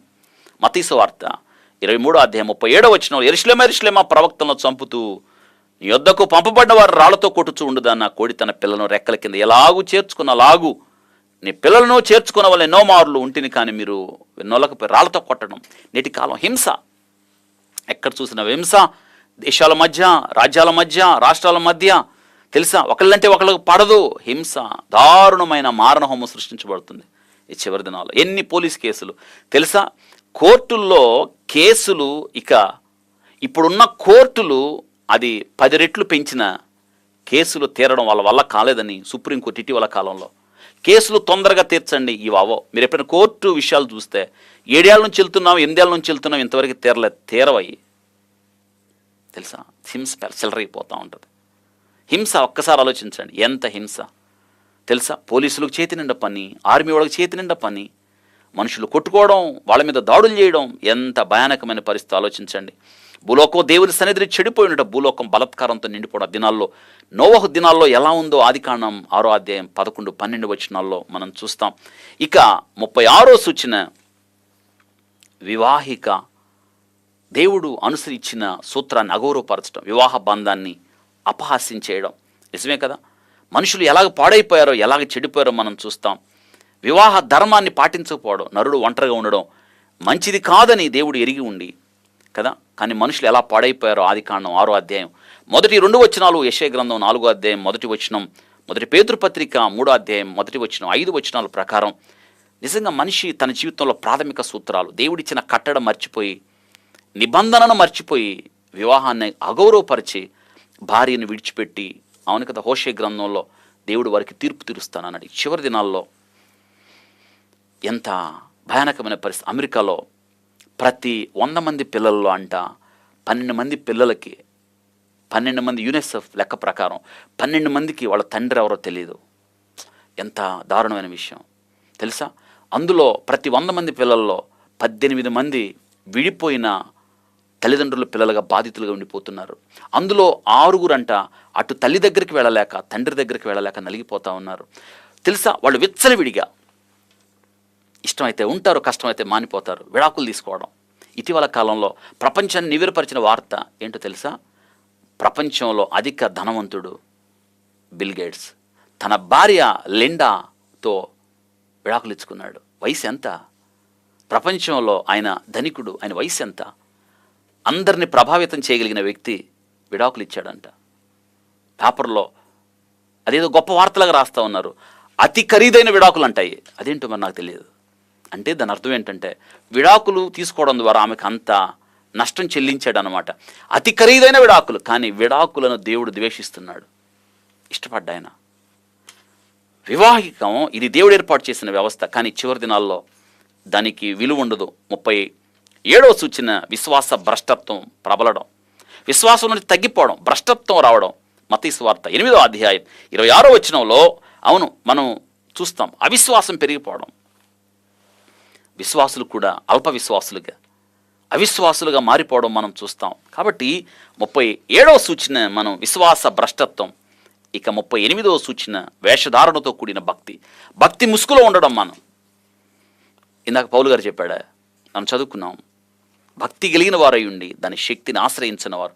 వేషధారణ జాగ్రత్త, వేషధారణ. చివరి దినాల్లో క్రైస్తవత్వాన్ని కూడా మతం రంగు పులి దేవుని దగ్గరికి వెళ్తే సరిపోద్ది, ప్రార్థన చేసుకుంటే సరిపోద్ది, ఆదివారం వెళ్ళి ప్రార్థన చేసుకుని కానుకిస్తే సరిపోద్ది, మిగతా రోజులని ఎలా జీవించినా చాలు అని వేషధారులుగా బ్రతకడం. కృప ఎక్కువైపోతుంది. పాపం చేసిన ఆ కృప మనల్ని పాపం నుండి కాపాడుతుంది. మనం నరకానికి తీసుకుని వెళ్ళదో, తీర్పులోనికి వెళ్ళడం, దేవుడు మనల్ని క్షమిస్తాడు. ఆయన ఎవరిని నరకంలో వేయుడు అనేది కొత్త బోధ వచ్చింది. ఇది వేషధారులుగా నడిపిస్తుంది. జాగ్రత్త. 39ది మనం చమురు సంక్షోభం. ఇది రాకడ సూచన. చూసారా, మన ఇండియాలో ముఖ్యంగా మన తెలుగు రాష్ట్రాల్లో రోజు పేపర్లో చూస్తూ ఉన్నాం. 100 దాటిపోయింది, 110 తెలుసా. ఈ సంవత్సరం చివరికంట 150, 180 రూపాయలైనా ఆశ్చర్యం లేదు అని ఒక సర్వేలు తెలిచాయి. చమురు సంక్షోభం. అవును, ఎందుకు అయిందో మనం ఇప్పుడు ప్రస్తావించడం కాదు, కానీ నిజంగా మనం చూస్తున్నాం. యెహెజ్కేలు 38వ అధ్యాయం 12వ వచనంలో మనం ఆ విషయాన్ని చూస్తాం. కొండ బండ నుండి తేనెను, చెకుముకు రాతి నుండి నూనెను ఆయన మనకిచ్చాడు. గల్ఫ్ దేశాలను ప్రత్యేకంగా దేవుడు వాటిని ఆస్వాదించాడు వాటికి. కాబట్టి ప్రపంచ దేశాలకి 3 వంతులు గల్ఫ్ దేశాలు దేవుడు వాగ్దానం చేశాడు. అబ్రహాం ప్రార్థన చేసినప్పుడు నిన్ను బట్టి ఇజ్మాయిల్ని దీవిస్తానని దేవుడు వాళ్ళకి చమురు బావులు ఇచ్చాడు. అయితే సంక్షోభం మొదలైంది. అవును కదా, మనం ఈ విషయాన్ని మన కళ్ళ ముందు చూస్తున్నాం. ఇది మనకు ఆశ్చర్యం అవుతూ ఉంటుంది. ఆయిల్ రేట్ అలా పెరుగుతూ ఉన్నప్పుడు, పెట్రోల్ రేటు పెరుగుతూ ఉన్నప్పుడు 100 పెరగడం ఏంటి, ఆలోచించడం, 100 అవ్వడం ఏంటి, సంక్షోభం ఉంది అని. అది 200 అయినా ఆశ్చర్యం లేదు అని మనం చూస్తూ ఉన్నాం. ఇక 40వ విషయం సూచన, కూలివారు మోసగించబడ్డం. కూలివారిని మోసగించడం మనం చూస్తాం. యాకోబు పత్రిక 5:4లో నిజమే, కూలివారు మోసగించబడ్డం చూస్తున్నాం. కూలి బిగబట్టడం. ఎంతమంది కూలి వాళ్ళు మోసం చేస్తున్నారు తెలుసా. ప్రపంచంలో ఇది ఎక్కువ జరుగుతూ ఉంది. వాళ్ళకి ఇవ్వాల్సింది ఒకటైతే ఒకటిచ్చే, వాళ్ళ కూలిని బిగబట్టి ఈ చివరి దినాల్లో మోసంతో, అక్రమంతో సంపాదించుకునే వాళ్ళు ఎంతమంది. జాగ్రత్త. ఈ కూలివారు మోసగించబడ్డం ఇది కూడా సూచనే, వాక్యంలో రాయబడ్డది. ఇక 41వ సూచన మనం చూస్తున్నాం. ఇక్కడ మానవునికి నివాస యోగ్యంగా దేవుడు భూమిని ఇచ్చాడు. అయితే మనిషి చంద్రమండలం మీద నివాసాన్ని ఏర్పరచుకోవడానికి చివరి దినాల్లో ప్రయత్నం చేస్తాడు. విచిత్రం ఏంటో తెలుసా, ఆ చంద్రమండలం మీద ఆధిపత్య పోరు ఒక పక్క అమెరికాకి, ఒక పక్క చైనాకి పోటీలు పడి స్పేస్ షటిల్ని పంపిస్తూ ఉన్నాయి. చంద్రుడి మీద జెండా బాద్దానికి, చంద్రుడి మీద ఆధిపత్యం నాదని. దేవుడు మానవునికి నివాసంగా భూమిని ఇచ్చాడు. అంతరిక్షం అయింది తెలుసా. విచిత్రం ఏంటంటే చంద్రమండలం మీద అమెరికా ఆధిపత్యం నాదంటే కాదు చైనా నాది అని. అమెరికా దేశస్థులు, అమెరికాలో గతంలో జరిగిన ఒక సంఘటన ఏంటంటే, అమెరికా వాళ్ళు ఆ చంద్రుడి మీద ఫ్లాట్లు కూడా వేసి అమ్మారు అన్న వార్త మనం చూస్తాం. 1997వ సంవత్సరంలో చంద్రుడిపై పెద్ద ఎత్తున ఫ్లాట్లు విక్రయిస్తారని ఒక పేపర్లో జిమ్మీ కార్టర్ టామ్ క్రూస్ అనే వ్యక్తి చంద్రుడి మీద నేను స్థలాన్ని కొన్నానని పేపర్లో ప్రకటించాడు. మనందరికీ తెలుసు. ఇటలీలో ఒక లేడీ, ఆమె ఆసె హ్యాండ్రీ అనే ఆమెకి 2 పిల్లలు, చంద్రుడి మీద నేను ఫ్లాట్లు కొన్నాను, ఈ స్థలం, ఈ ప్లేస్ నాది అని. కానీ వాక్యంలో రాయబడ్డది ఆకాశం నాది అంటున్నాడు దేవుడు. నా చేతి పని అయింది, ఆ చేతి పని. కీర్తనకారుడు అంటాడు, నీ చేతి పని అయిన ఆకాశం నీది ప్రభువా. ఇక్కడ చూడండి, మనిషి తనది కాని దాని కొరకు ఆరాటపడడం, ఇది కూడా సూచన. చంద్రుడి మీద ఆధిపత్యం చేయడం కోసం, చంద్రుడి మీద బలప్రభావాలు ప్రదర్శించడం కోసం దేవుడు ఇవ్వలేదు. అందుకే అంటున్నాడు, నువ్వు ఆకాశంకి ఎక్కి నిన్ను అక్కడ పడేస్తాను అంటున్నాడు. ఇది కూడా సూచన. ఇక 42 ఇందాక నేను జ్ఞాపకం చేశాను, ఇన్ఫర్మేషన్ టెక్నాలజీ. మీ చేతిలో ఉన్న ఫోన్, మీ ఇంట్లో ఉన్న ఇంటర్నెట్ కనెక్షన్, ఇప్పుడు మీరు చూస్తున్న లైవ్, ఇదంతా కూడా ఇన్ఫర్మేషన్ టెక్నాలజీలో వచ్చిన గొప్ప మార్పు అని మనం జ్ఞాపకం చేసుకోవాలి. అవును, ఇది గొప్ప మార్పు. మనం ఈ విషయాన్ని ఆదికాండం ప్రారంభం నుండి దేవుడు చెప్తూ వచ్చాడు. అభివృద్ధి పదంలో ఎలా వెళ్తున్నామో, మార్పులు ఎలా సంభవించాయో. నేటి కాలం ప్రకటన గ్రంథాన్ని మనం ధ్యానించేటప్పుడు ఈ కాలాలు లెక్క పెట్టడంలో, అవును కదా, కంప్యూటర్ ద్వారా ఎన్ని మార్పులు వచ్చాయి. కంప్యూటర్ వ్యవస్థ ఒక్కసారి ఆగిపోతే ఏంటి ప్రపంచం యొక్క పరిస్థితి. అవును కదా. రేపు 666 ముద్ర కూడా ఇన్ఫర్మేషన్ టెక్నాలజీకి సంబంధించింది. ఆ తర్వాత మనం చూస్తాం. ప్రకటన గ్రంథం 11వ అధ్యాయంలో ఆ 2 సాక్షులను చంపుతారు. ప్రపంచమంతా కూడా వారిని వీక్షించడం. ఈ శతాబ్ది హీరో కంప్యూటర్ అని ఒక వార్త వచ్చింది. చదివే కంప్యూటర్ అని, మాట్లాడే కంప్యూటర్ అని, చూచే కంప్యూటర్ అని, స్పర్శించే కంప్యూటర్ అని. తెలుసా, ఆపరేషన్లు కంప్యూటర్ చేస్తున్నాయి. రేపు యుద్ధం కూడా కంప్యూటర్ చేస్తున్నాయి. యుద్ధాలు కూడా కంప్యూటర్సే చేస్తాయి. రోబోలు తయారు చేసేసారు. ఆలోచించండి. ఇదంతా కూడా ఇంత అభివృద్ధి. ప్రపంచంలో ఎక్కడున్నా వాళ్ళని చూడొచ్చు, మనం మాట్లాడచ్చు. ఇది ఇన్ఫర్మేషన్ టెక్నాలజీ వచ్చింది, అవును కదా. ఇక 43వది పెరుగుతున్న భ్రూణ హత్యలు, చిన్నపిల్లలను చంపడం. చివరి దినాల్లో మనం చూస్తున్న అబార్షన్స్ విపరీతంగా. అబార్షన్కు కొన్ని దేశాలైతే చట్టపరం చేసుకోవచ్చు, కొన్ని దేశాలైతే ఇవ్వలేదు. అయితే వాస్తవంగా టెర్మినేషన్ ఆఫ్ ద ప్రెగ్నెన్సీ అనే ఒక చట్టం ఉంది, 1971 అనుకుంటాను. ఒక నియమిత పద్ధతిలో కారణాలు, సహేతుకమైన కారణాలు ఉంటే, ఆరోగ్య సంబంధమైన విషయాలుంటే ఇది తప్పు కాదని ప్రభుత్వం చట్టం చేసింది. కానీ ఇప్పుడు విచ్చలవిడి పాపంతో భ్రూణ హత్యలు, అవును కదా. విలాపవాక్యాలు 4వ అధ్యాయం 4వ వచనంలో దప్పిచేత చంటిపిల్ల నాలుక అని అంగిలి అంటుకుని పసిపిల్లలు అన్నమడుగుదురు, వారికి ఆహారం ఎవరు పెట్టరు. చూసారా, పసిపిల్లల్ని చంపడం, ఇసిరివేయడం, వాళ్ళని బాత్రూమ్స్లో పడేయడం కదా, రోడ్డు పక్కన్న ఆ యొక్క వేస్టేజ్లో పడేయడం, ఇవన్నీ చూస్తూ ఉంటే చాలా దుఃఖం అనిపిస్తూ ఉంటుంది. ఇది 43వ సూచన. ఇక 44వ సూచన ఆర్థిక పతనం, పెరిగిపోతున్న పన్నులు. ఇది కూడా ఆర్థిక పతనం. ఒక విషయం, ఈ కరోనా వల్ల ఎంత పతనమైంది ఆర్థిక వ్యవస్థ. పన్నులు పెరిగిపోతాయి, పన్నులు తగ్గవు కదా. ఆర్థిక పతనం, పనులు లేవు, ఉద్యోగాలు లేవు, మరి ఆర్థికంగా దెబ్బతినలేదా? ఈ చివరి దినాల్లో ఇంకా జరుగుతాయి. 2 సంవత్సరాల నుంచి మనం ఎంత ఆర్థికంగా పతనం అయిపోయాం కదా. చూడండి ఒకసారి, స్టాక్ మార్కెట్ రోజు చూస్తున్నాం కదా, కుప్పకూలిపోయిందనే మాట. ఇన్ని లక్షల కోట్లు వ్యర్థమైపోయాయి, కరిగిపోయాయి అన్నమాట. నిజంగా ఆలోచించండి. ఈరోజు నేను జ్ఞాపకం చేస్తున్నాను, దానియేలు గ్రంథం 11వ అధ్యాయం 20వ వచనంలో, అతనికి మారుగా మరి ఒకళ్ళు లేచి ఘనమైన కార్యము దాని ద్వారా పన్ను పుచ్చుకొనుతూ దాన్ని లేపును, కొన్ని దినములైన పిమ్మట అతడు నాశనమును కాని ఈ నాశనమును ఆగ్రహమునైనను యుద్ధం వలనో కలగదు అంటున్నాడు. అతనికి మారుగా మరి ఒకళ్ళు లేచి ఘనమైన రాజ్యమును దాని ద్వారా పన్ను పుచ్చుకొనచ్చు. ఇక్కడ మనం ప్రత్యేకంగా ఈ చివరి దినాల్లో సంగతులు ఇవన్నీ కూడా ఆర్థిక పతనం. నిజమే, ఆర్థికంగా ఈ దినాన్ని ఈ మాటలు చెప్తున్నప్పుడు ప్రజల్లో చాలా ఆర్థికమైన కల్లోల పరిస్థితులు సంభవిస్తాయి చివరి దినాల్లో. ఇంకా కూడా కరువులు వస్తాయి, కాటకాలు వస్తాయి, యుద్ధాలు వస్తాయి, పెను ప్రమాదాలు వస్తాయి, ఇంకా తెగుళ్ళు వస్తాయి, కాటకాలు వస్తాయి. ఇవన్నీ కూడా ఆర్థికంగా మన మీద ప్రభావాన్ని చూపిస్తాయి. 45వ విషయం, ధనవంతులు ధనం కూర్చోవడంలో అధికమవుతారు అని మనం చూస్తున్నాం. ధనవంతులు ధనం కూర్చుకోవడంలో ఇంకా వాళ్ళకి ఏం పట్టదు. ఇంకా కదా, మనం రోజు పేపర్లో చూస్తూ ఉంటాం కదా, ఇంత బ్యాంకును మోసం చేశాడు అని కదా. వేల కోట్లు బ్యాంక్ ఎట్టిచ్చిందో తెలియదు నాకైతే ఇప్పటికి కూడా. అది $1 మిలియన్ కోసం ఇన్ని కోట్లు, 100 కోట్లు. ఒక పేదవాడికి ₹1,00,000 లోన్ ఇవ్వమంటే వాడిని అసలు పీల్చి పిప్పి చేసి వాడిని 100 సార్లు తిప్పి చివరికి లోన్ లేదంటారు వాడిని. వీళ్ళకి వేల కోట్లు ఎట్టిస్తున్నారో తెలియదు తెలుసా. మన భారతదేశంలో వేల కోట్లు తీసుకొని మోసం చేసి హాయిగా మన దేశాన్ని దాటేసిన రోజు వారి గురించి పేపర్లో చూస్తూ ఉంటాం. అది మనం కదా, ప్రత్యేకంగా ఇవన్నీ కూడా పేదవాళ్ళ మీద పన్నులు, ఆర్థిక పతనం.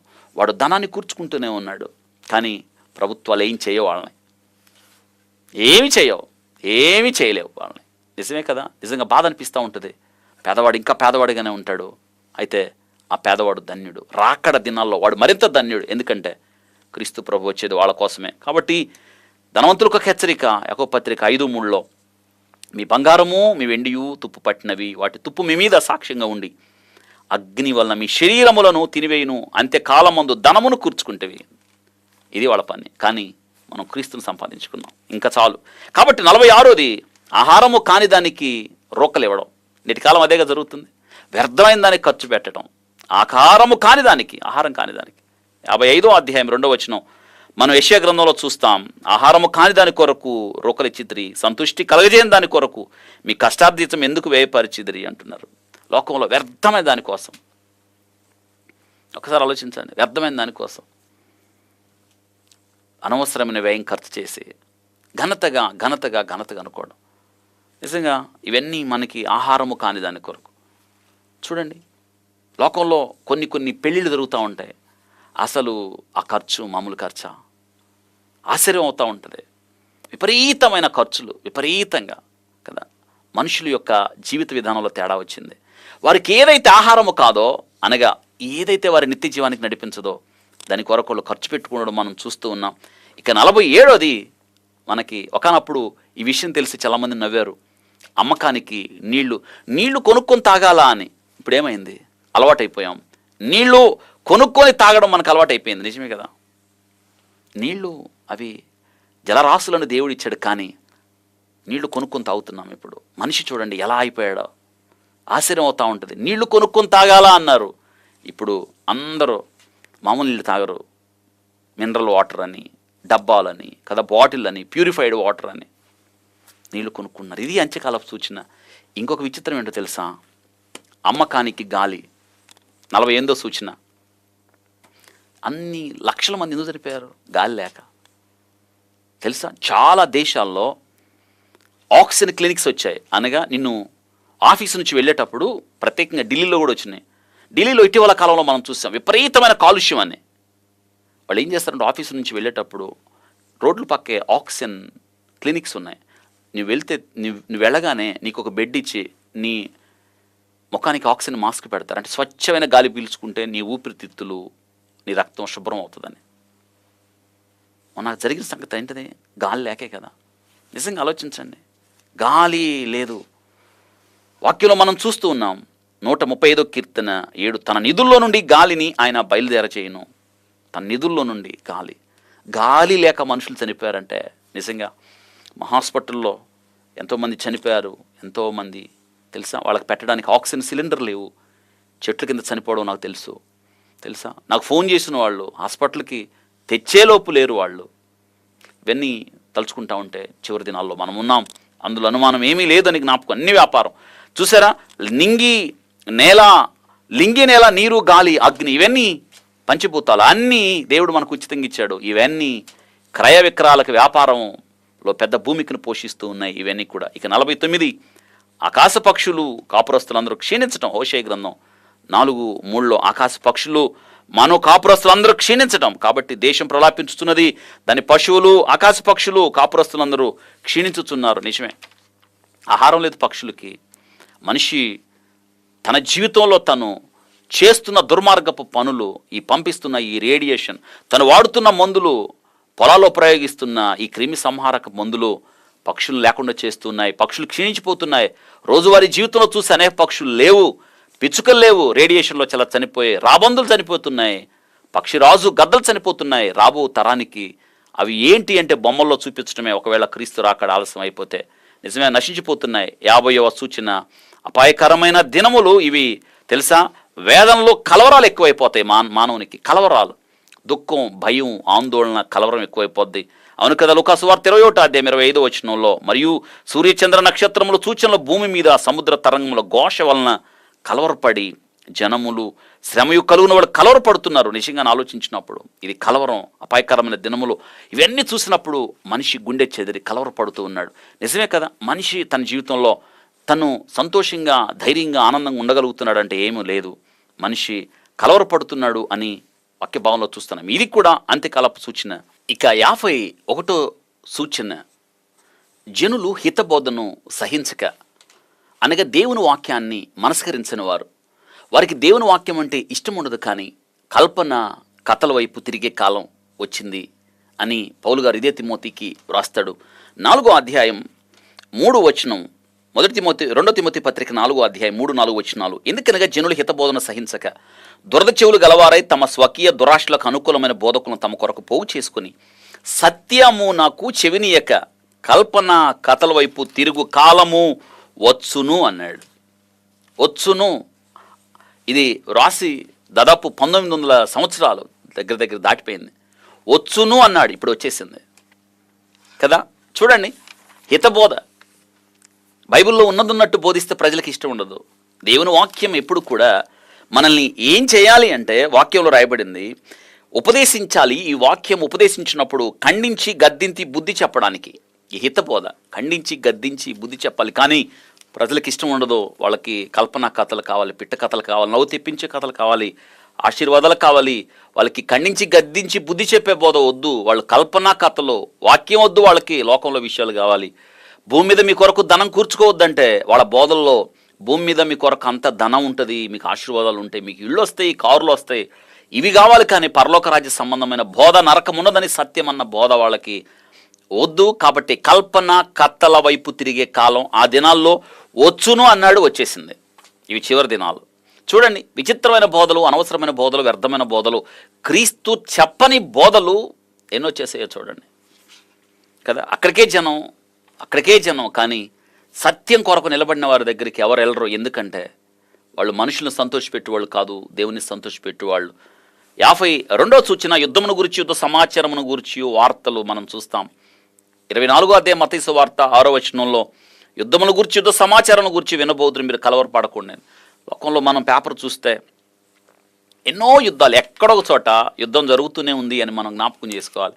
మనకి పాకిస్తాన్కి, మనకి చైనాకి కదా, అమెరికాకి ఇరాక్కి, అమెరికాకి, మళ్ళీ మనం చూస్తాం ఇక్కడ ఆఫ్ఘనిస్తాన్కి.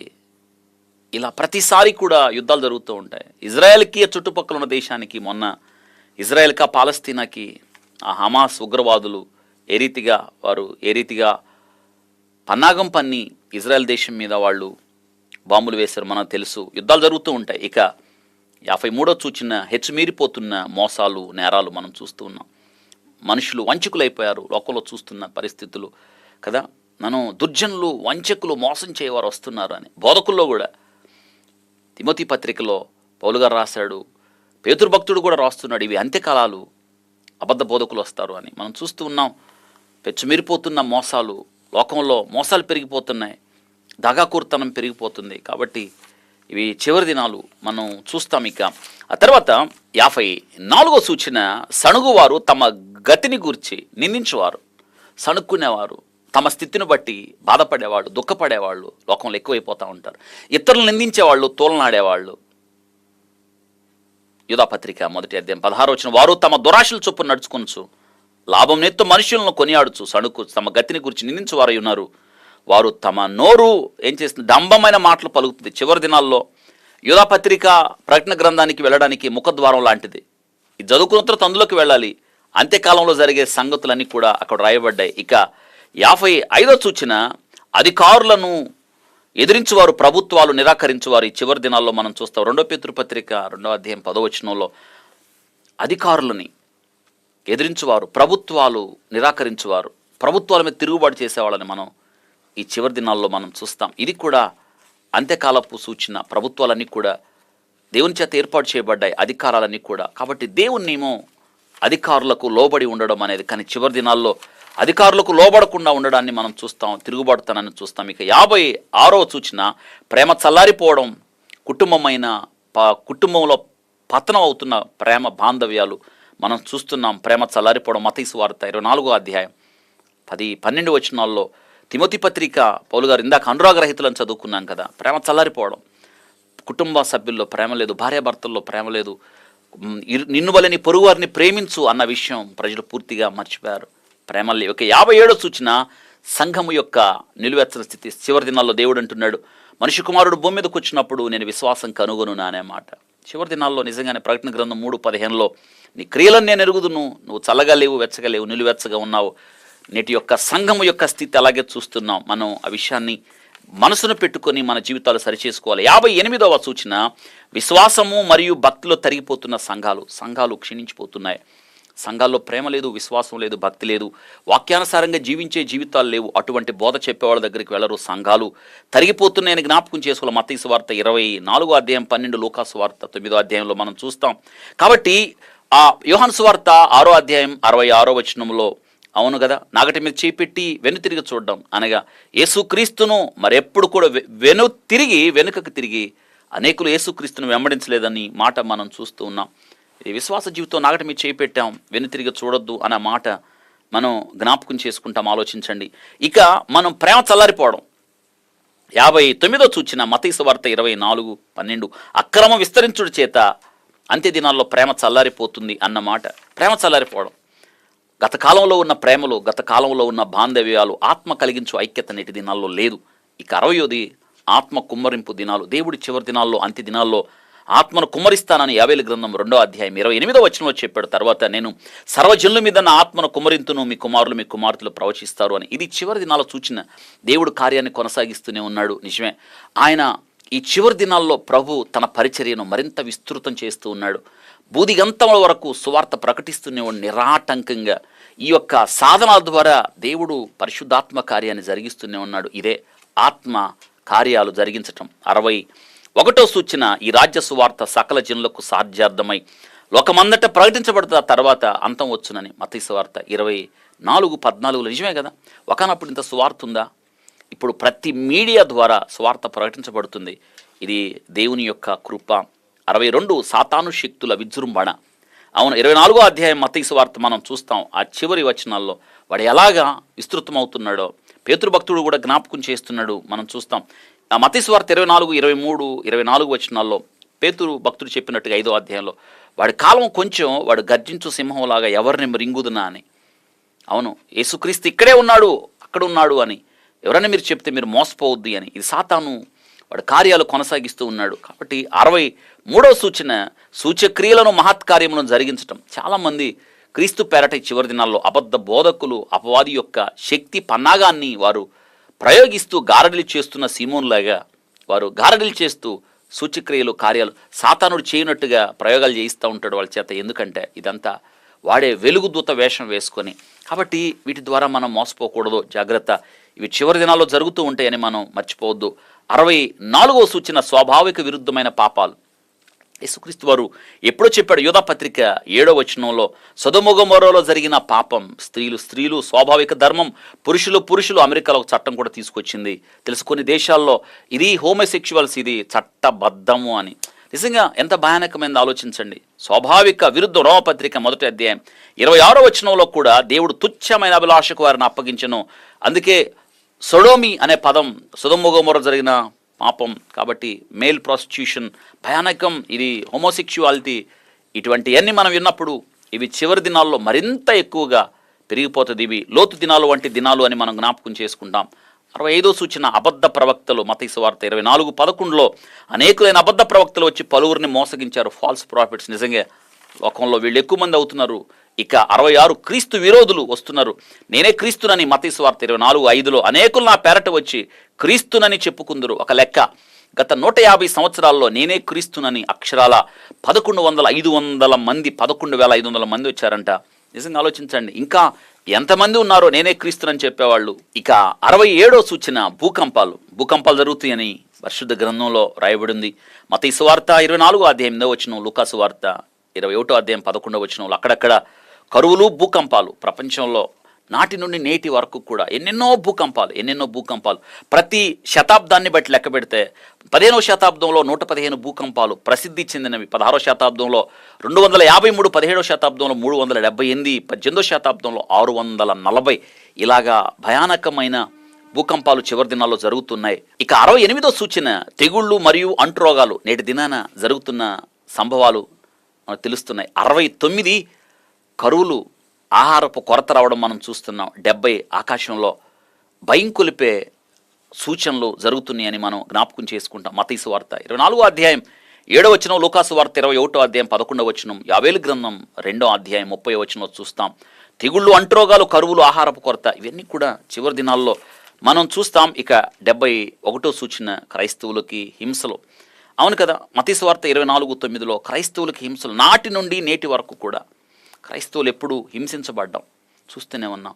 ఇవి చివరి దినాలు మరింతగా క్రైస్తవత్వాన్ని దేశించడం, ప్రత్యేకంగా మన భారతదేశంలో క్రైస్తవత్వాన్ని దేశించడం, క్రీస్తు నామంలో నిందలు భరించడం, ఇది కూడా అంత్యకాలపు సూచన.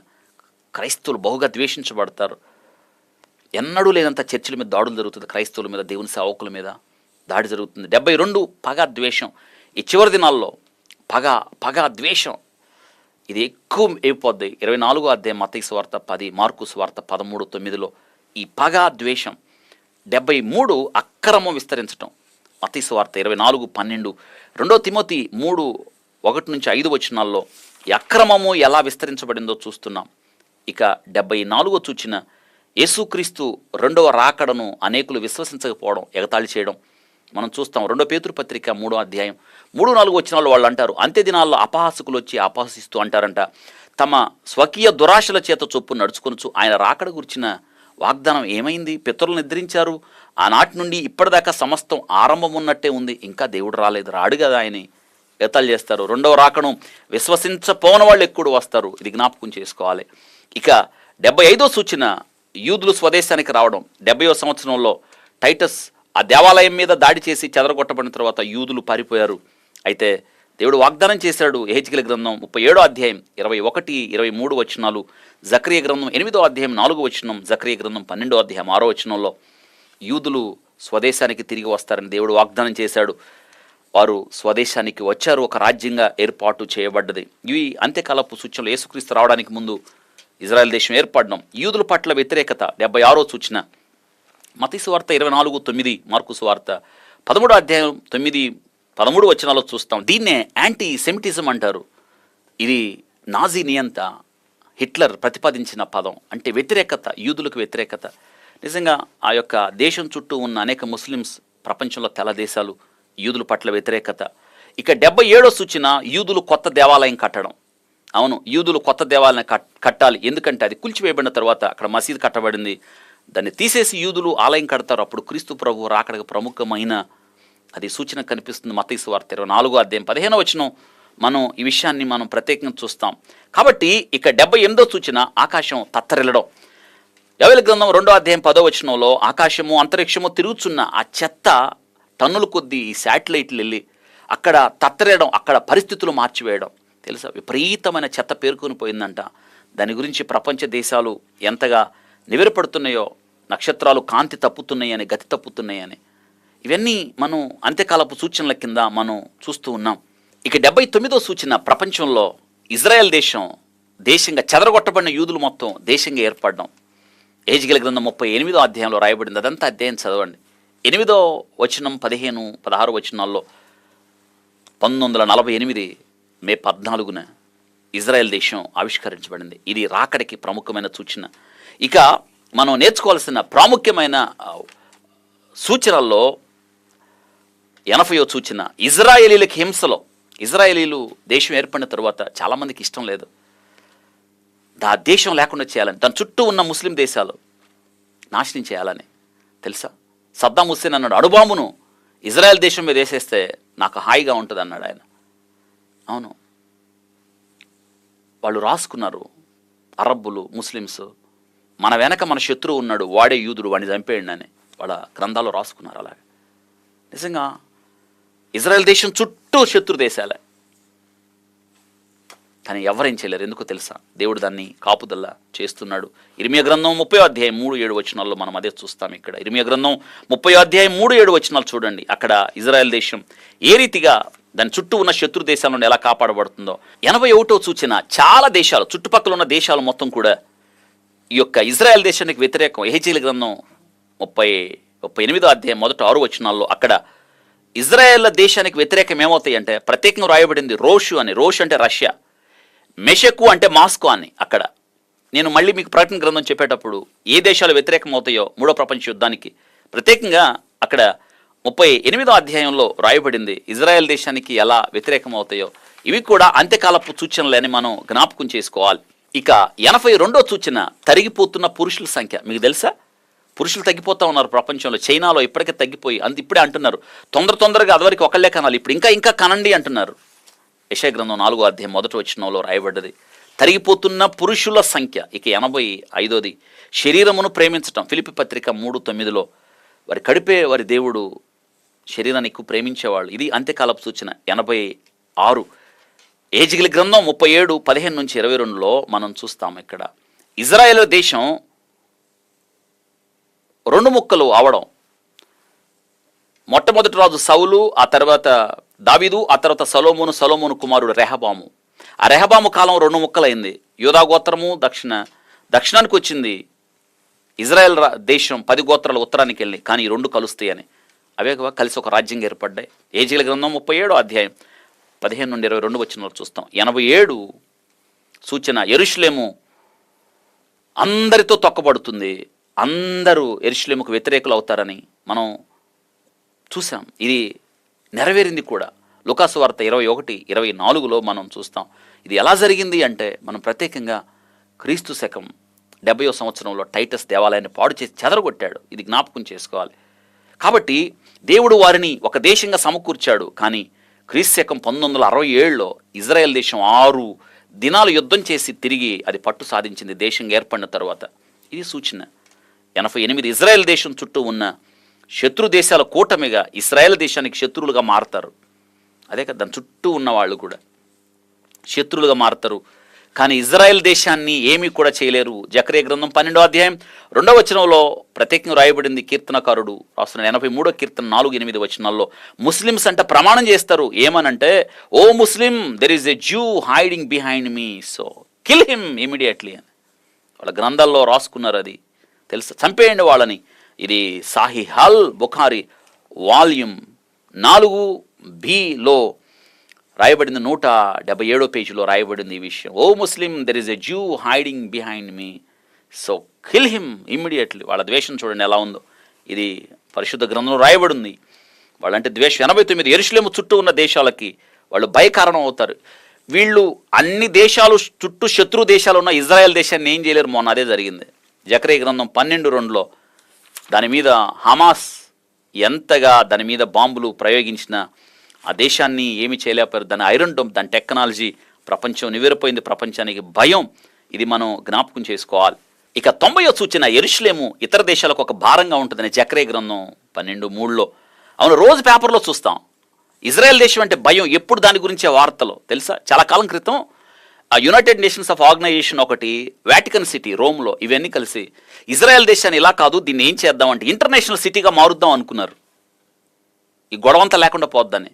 అయితే అలా మార్చడం కుదరదు. ఎందుకంటే ఆదికాండం 12:18, లేవియాకాండం 25-23, జకర్యా గ్రంథం 2వ దినవృత్తాంతాల గ్రంథం 6:6లో దేవుడు దీనిని ప్రత్యేకంగా యూదులకు ఇచ్చాడు.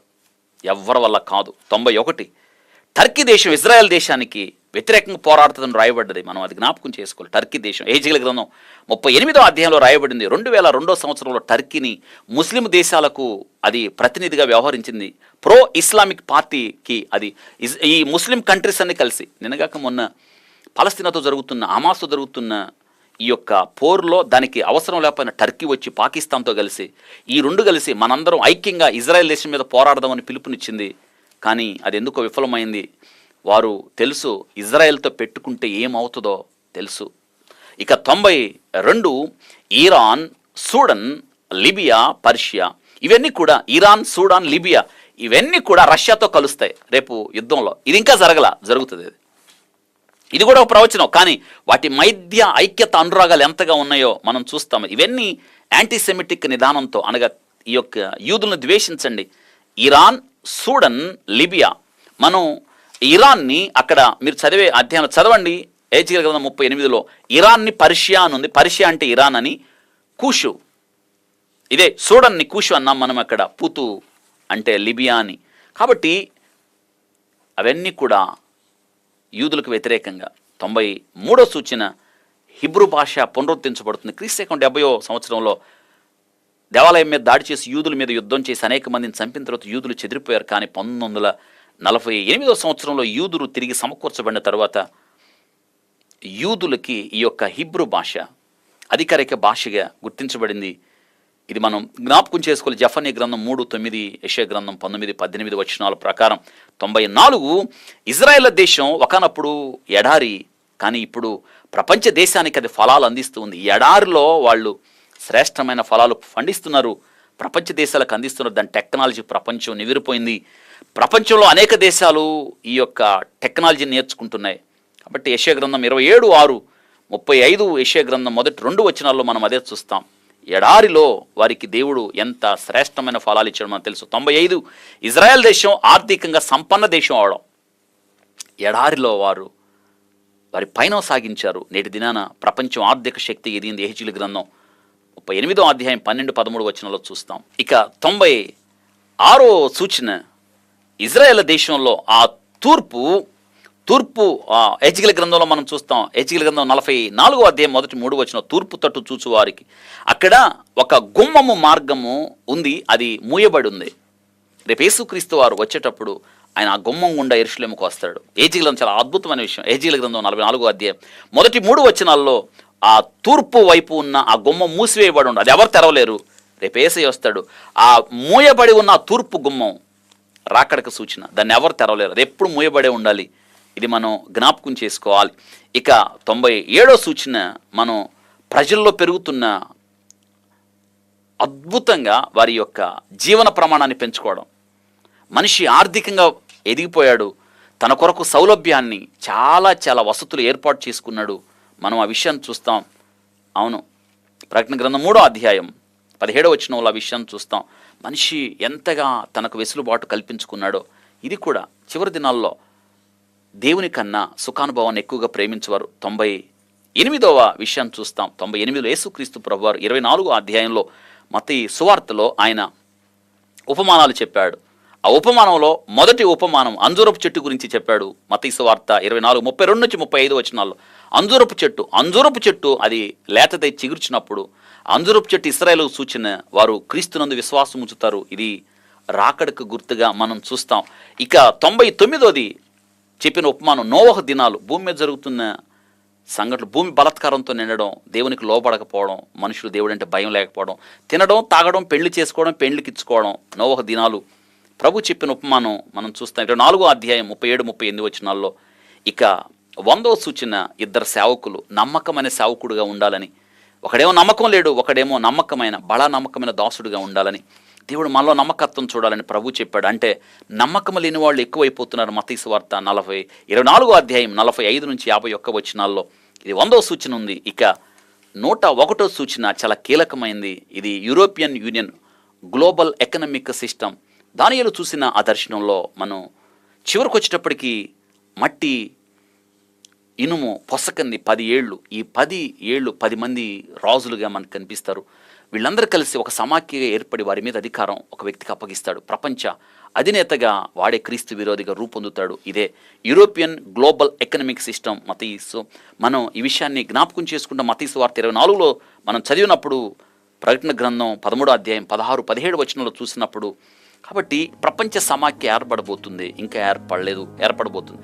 ఈ 101 ఇంకా మనం నేర్చుకోవాల్సిన ఎన్నో ఉన్నాయి. ఈ 101 నేను చెప్పగలిగాను.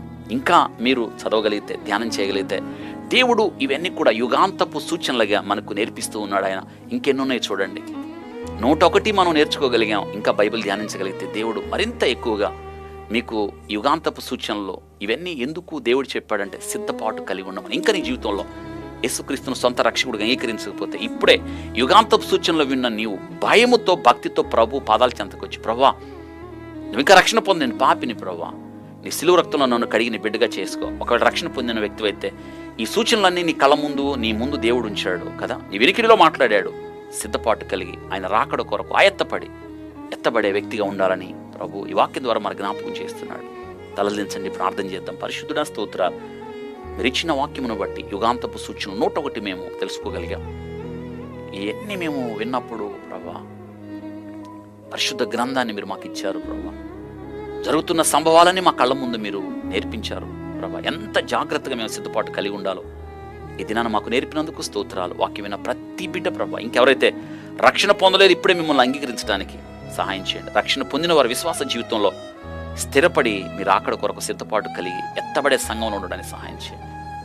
ఘనమైన మీ నామానికి మహిమ తెచ్చుకోనండి ప్రభా. వాక్యం విన్న ప్రతి బిడ్డను దీవించి ఆస్వాదించమని, మహిమా ఘనత ప్రభావాలు మీకు ఆరోపిస్తూ దీవించి ఆస్వాదించమని యేసు నామములో అడిగి వేడుకుంటున్నాం తండ్రి. మన తండ్రి నా దేవుని ప్రేమ, కుమారుడు యేసుక్రీస్తు వారి యొక్క కృప, పరిశుద్ధాత్మ అన్యోన్య సహవాసం, కాపుదల, నడిపింపు మనందరి సదాకాలం తోడయుండి నడిపించును గాక. ఆమేన్. God bless you.